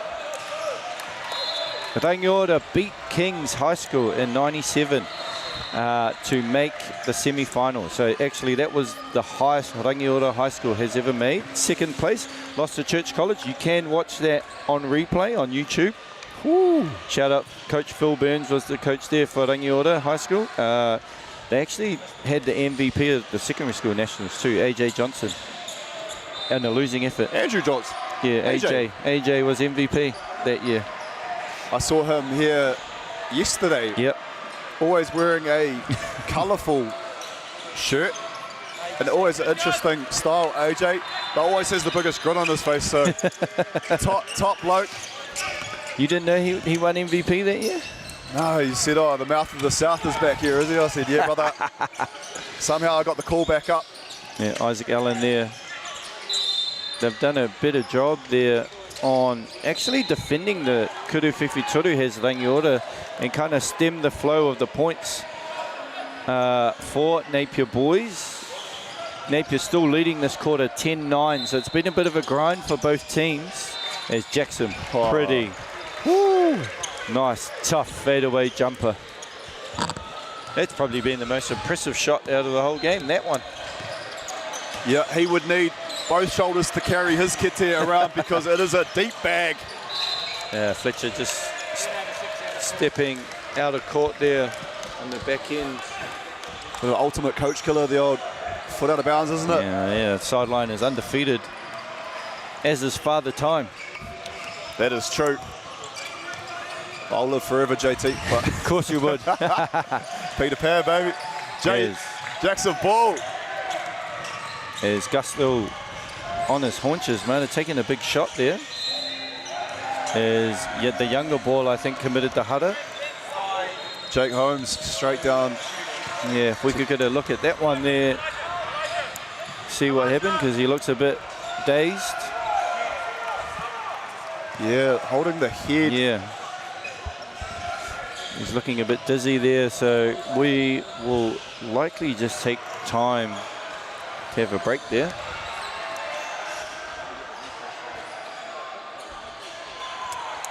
It's something you never want to see. No. Now we had an injury in the game before, like just stuck her hand out, dislocated her shoulder, I think. Yeah. Wow. Popped it back in, but she came back in as we kind of get a sense and see what happened here. Oh, just a bit of a head clash, didn't he? With the young ball. And can you just repeat what a young Wahine the shoulder popped out and they popped it back in and she went back out on the court? Yeah, came back in the game. Oh my. Whoever you are, you are one impressive woman. That is amazing. I would be off to A&E. I would be on I can even give you the name. Young Ella Gullo. Ella Gullo. Yep. From Mana College. From Mana College. Hey, you play for a school called Mana College? That is Mana epitomised by that young wahine. Wow.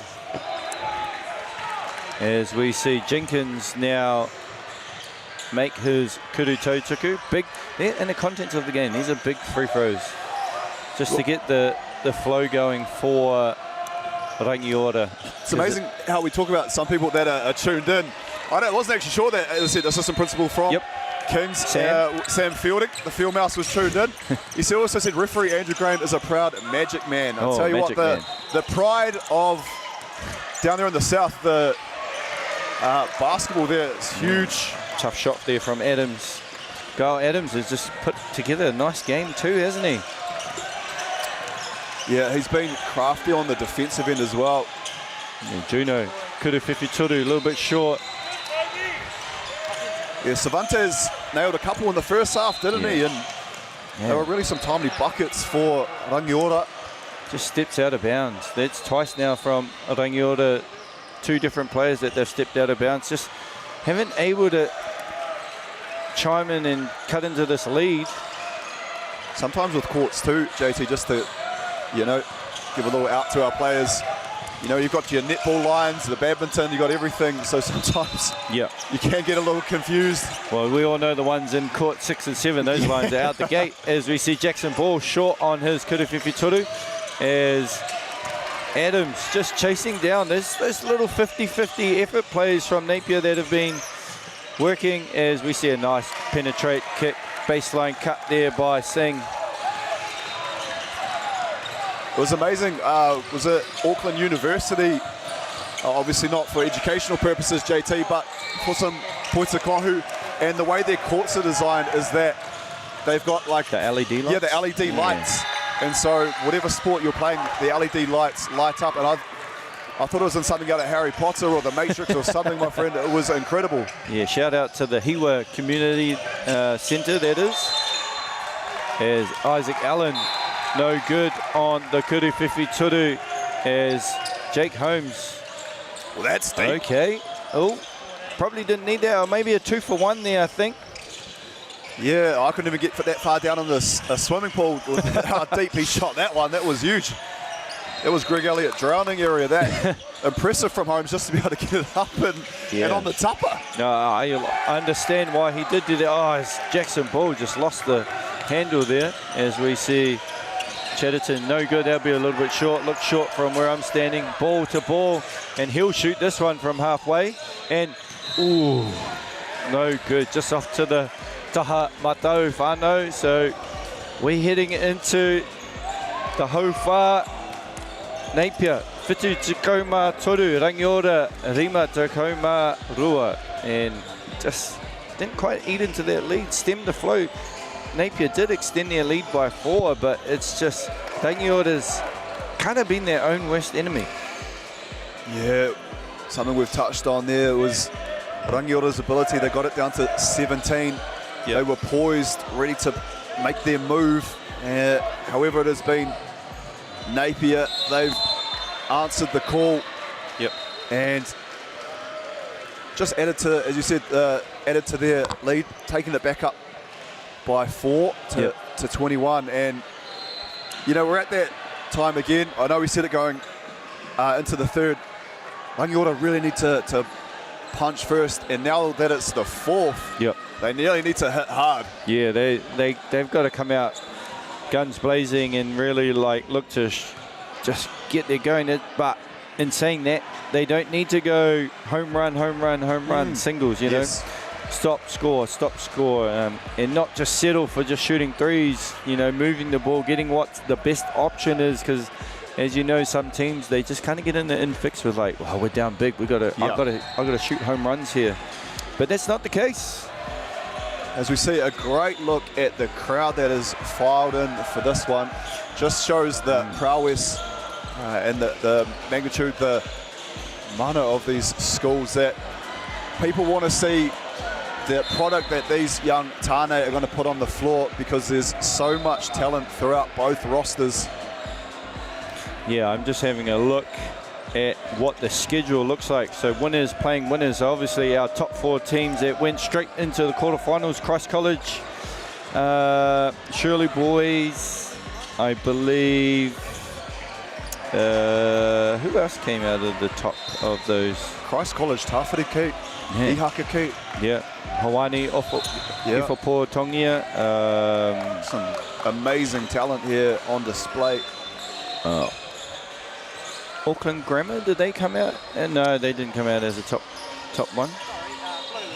Just kind of getting my bearings so far, so just bear with me. I can give you the correct information as we see a travel call straight away by Napier. So not a great start, but looking to go in, and Rangiora trying to cut into this lead. Oh, Westlake Boys and Mount.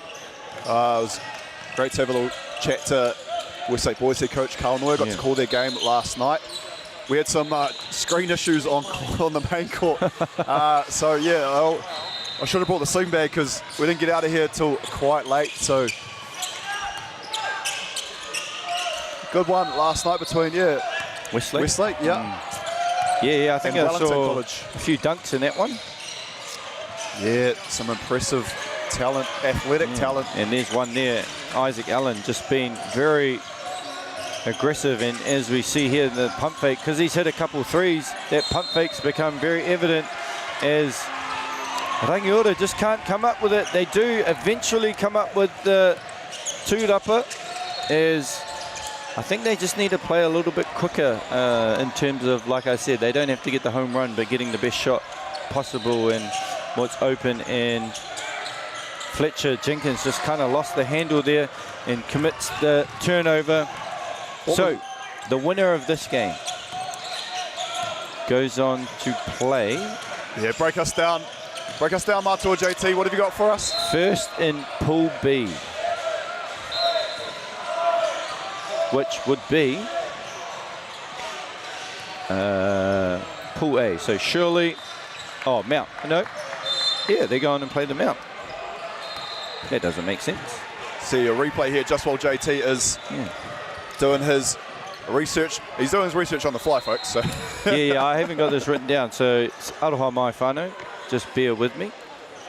We had some nice Jackson Ball free throws whilst you are doing that research, Mātua. No, sorry, they will play Westlake. Winner will go and play Westlake boys. It'll be a tough matchup. Yeah. So, I mean, as we progress further into this tournament, JT, it doesn't get any easier, does it? No, it doesn't. You know, you have 4 schools that have had a break this morning, the extended rest. Christ College, Shirley, Westlake, and the Mount. You know, sometimes the rest can kind of hurt you a little bit because you play in the morning, you get a bit of a rhythm, you see the ball going through the hoop, you don't have to kind of warm up during the day. So yeah, I was just about to pose that question to you. Yeah. You know, about that rest. Do you see that as a benefit, or do you see that as a detriment? I know it's out there as a beneficial thing. Yeah. However, you're saying a little bit, maybe because you haven't played and got that rhythm, it might not be the greatest thing. Yeah, I think if I'm a coach in this type of tournament, I want the rest. You know, I want my players to just have a break and just kind of chill and, you know, just relax in the morning, because obviously you have to get up a little bit earlier. You think about the girls, it's 9 a.m., right? The girls have to get up at 9 a.m. or even earlier to play, and these boys are up probably at 9, breakfast and things like that. So I'm probably leaning more towards the rest if I'm a head coach. Always good to pick the brains of some of our elite basketball minds from around the Motu. James Lisselman has our back whānau on the matchup. So the winner of Nelson Raumata will go and play Shirley boys. Aquinas and Auckland Grammar, their winner will go and meet Mount.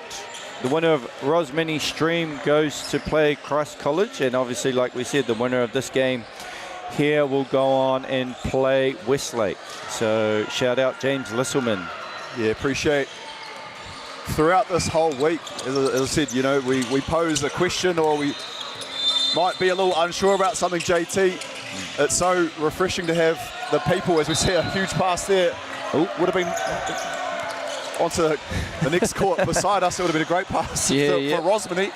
Yeah, hit the water container. But yeah, we appreciate everyone that takes the time to give us the most up-to-date and correct info as we see Rosmini just extend their lead. Yeah. 55-38. How's Nelson? Nelson up 21 on Ruamata.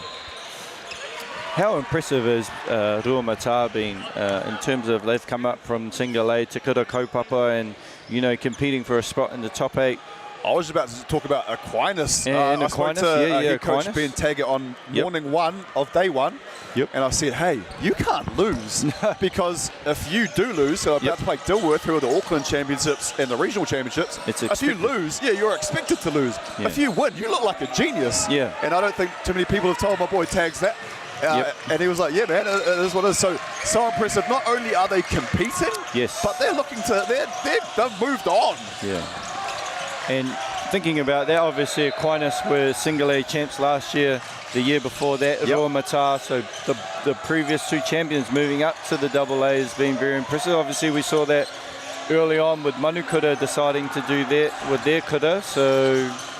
And then we've got, Kaimani and CJ Flavel, as I said, we touched on CJ Flavel, 51 points. Impressive. I don't think that's been topped. No. This week, 51. It would be hard to top. I'm going to throw Taff under the bus here, and I saw that he got dunked on by CJ. Sorry, Taff. You know I have love for the Cape Whānau, but I have to throw it in there.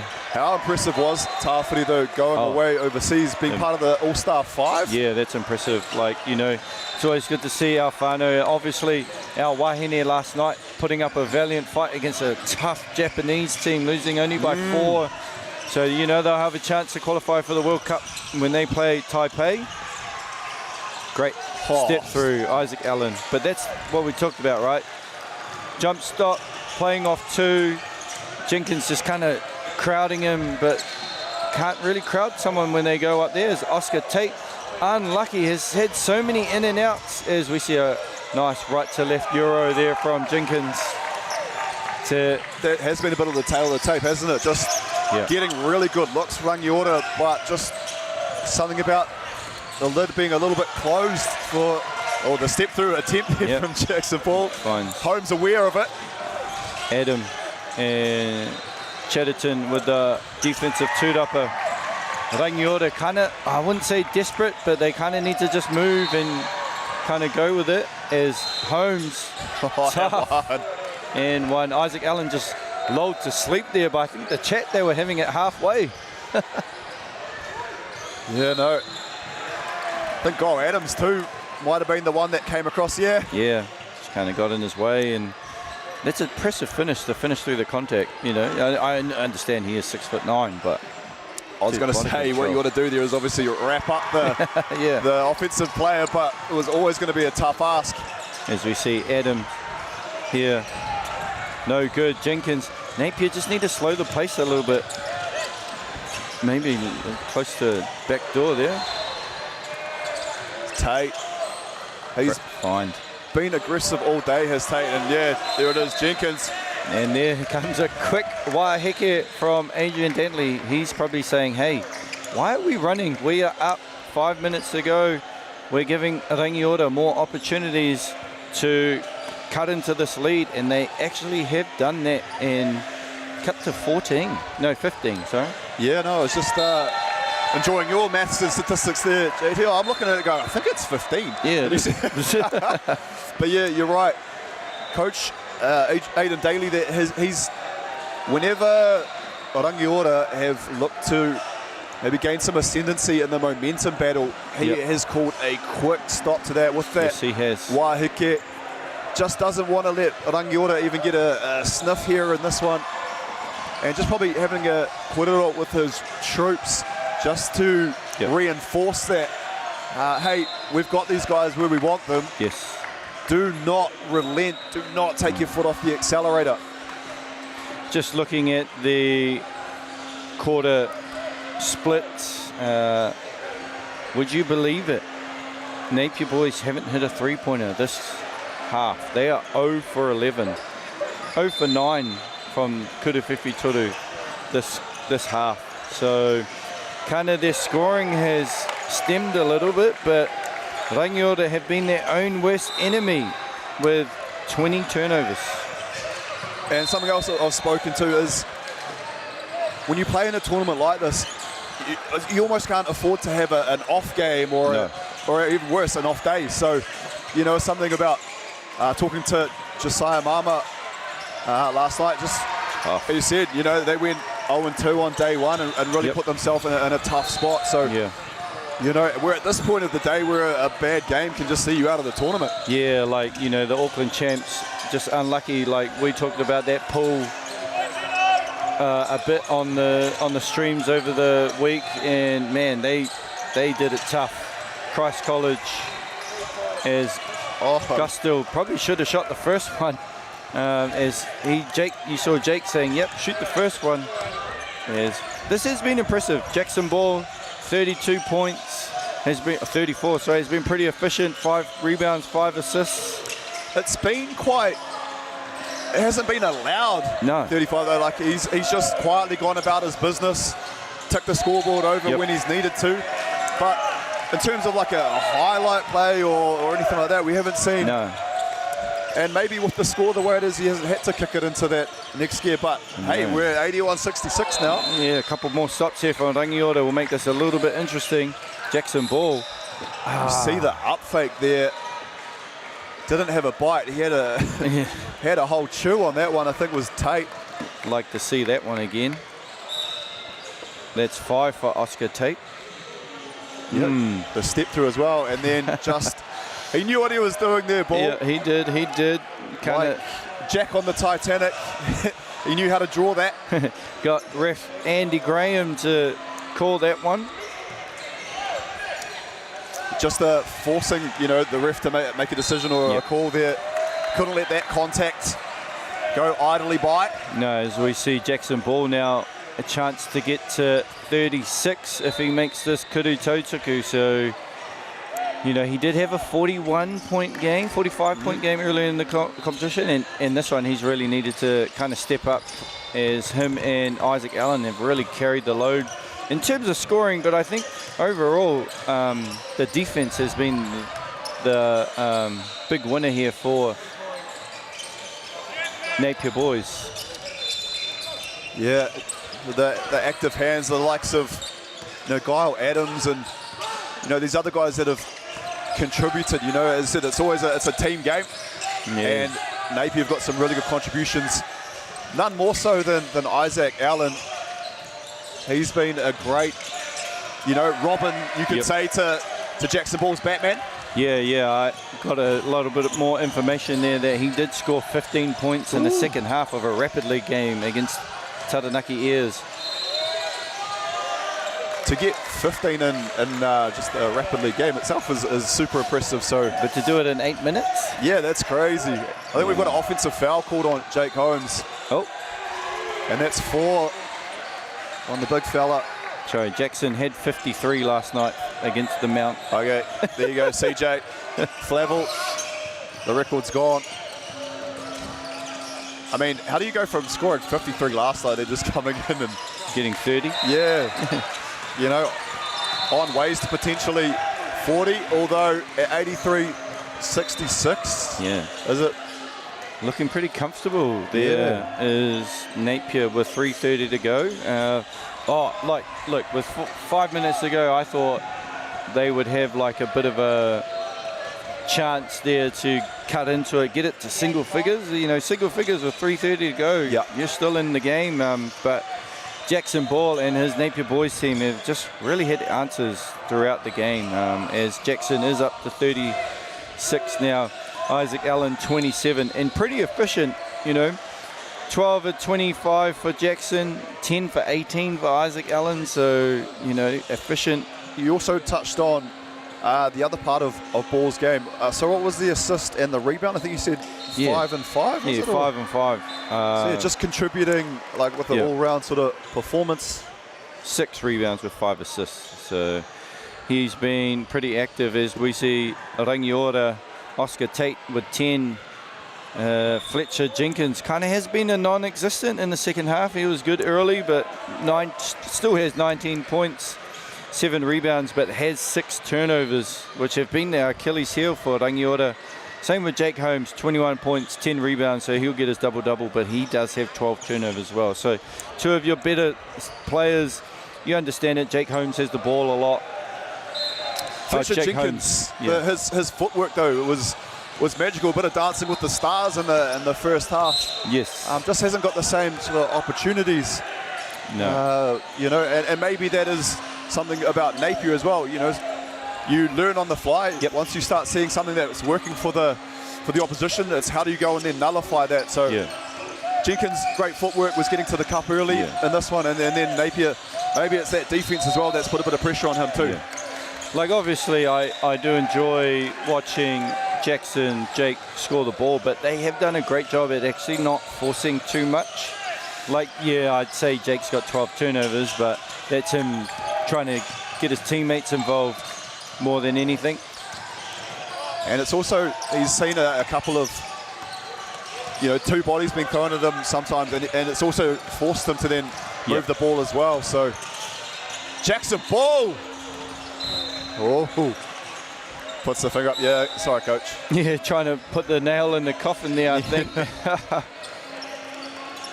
That home run play that you spoke of. Yeah. The home run. Barry Bonds would have been happy with that one if he sucked that. So number 6 into the game, Eddie Dick. you know, I preach to my girls, my teams, hey, especially on the break, you don't want to throw home runs. You just want singles. Shout out to Judd Flavel. We learned that from Juddy about the old baseball analogy. Get singles, get rewards. Yeah. Ballincasson there rewarded with his hard mahi in this one. He's been a real contributor, and we see Hunter Waghorn and Taina Hatherall into the game. It looks like, unleashing the bench, Coach Watkins. I think that's great work. The white flag? Yeah, a little bit of the white flag, especially with Jake. Impressive.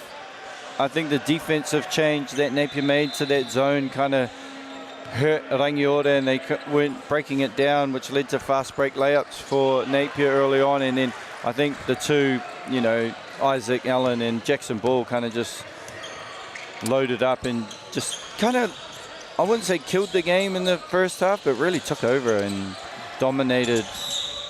And throughout the motu as well, Napier, the heavy favourites, really to win this whole competition. So for those, the whānau that are watching back home in the Rangiora region, you should be extremely proud of what your boys have come here and, done on the big stage.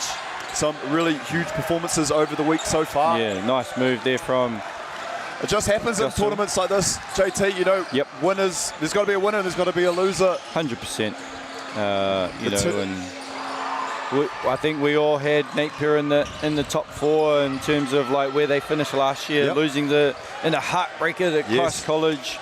And, the expectations sometimes can be a lot for a kura and some players, but I think they've done a good job. It kind of had some adversity last night. They've kind of come back and corrected that wrong that happened. So maybe a good thing that they did lose last night in terms of waking them up and go, hey, you guys, this isn't going to be a cakewalk. Yeah, you're in a game from elimination here. You need to put a big performance in, and I tell you what, they've answered that call. Yeah, it's Isaac Allen just muscling his way to the hoop.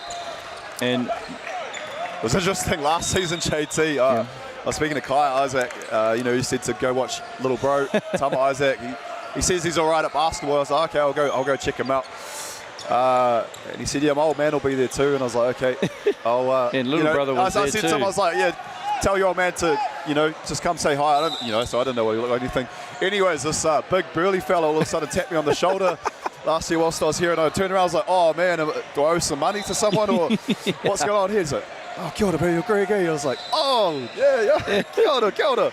So that was a lovely moment there with, Isaac Senior. Were you impressed with Tama Isaac when you seen him play? What was annoying, JT, is that when my breaks were on with commentary, it was about half time in those games. I'd go over to watch, and Tama had about 40, and the game was he was iced at half time. So shout out to the Isaac whānau. It was a memory that I will remember from last year. Yeah, I believe they do have a younger brother, Jerome, still lives in Australia, so... Lovely, well-mannered young man. Yeah, shout out to the Isaac whānau, obviously Kaya and Tama in America, Division 1. I saw a big long list of Division 1 players. We have quite a few. We've got 60. Yeah, that's crazy. Shout out to Tommy Bartlett for... he broke it down for me the other day. I can't remember off the top of my head, so I don't want to quote it just in case, but as I said, awesome having people just left, right and centre, slide into the DMs, JT.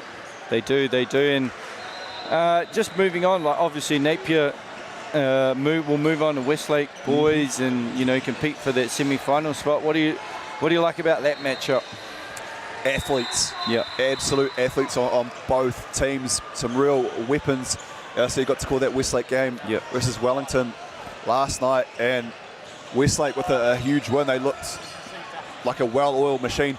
Anyone coached by Carl Neuer is going to be a well-drilled team, as we see Ball there getting to enjoy the fruits of his labour, getting a bit of a rest. I think the one I'm looking forward to in that quarter-final matchup, Shirley Nelson College. Ooh. 1 and 2 from the south. That's going to be... Nelson had a huge win over Dilworth, I believe. Yeah, down they did. Big going into the fourth and fought back. And then obviously the winner of Ags Aquinas will take on the Mount Christ College will get the winner of Stream Rosmini, and it's looking like Rosmini have it in the bag, 69.48 on St. Pat's Silverstream. And Napier will move on and play a very tough Westlake boys. Got to shout out bball.films_NZ. Yep, now, you talked about how you got my highlight on the call. You know, the people that are here, JT, are getting some amazing footage and whatnot of our rangatahi. It's so cool to see the photos, the little video highlight packages. Want to shout out everyone behind the scenes too, our producers, our camera crew. Sire at the back there, our producer. Yeah. Our statisticians that have been with us. The Irwoods. Whakata Māori. Foot Locker, one of the major sponsors. Bailey's. I thought I would have seen you with that half-court Foot Locker shot at some stage, JT. Oh, no. One of the referees got in before I even had a chance. His second shot. There's a wahine too the other day, I think on day one, and she just absolutely nailed it, put the boys to shame. I believe that was Rosie Gaffney out of St. Andrews College. Hey, that's it. That'll do it, folks, for us here at Fly Palmy Arena. Napier with a resounding 93-72 win over a valiant Rangiora. I'm going to hand it over to my main man JT to take us out. Thank you, folks. Nō reira te whānau mihi atu kia koutou I tai mai nei ki te mātakitaki e nei kemu. So Napier will move on and face Westlake boys. Rangiora will move into the middle 8 section. So ka pai from me and Greg. Hei kona rā. Jake, here's my boys.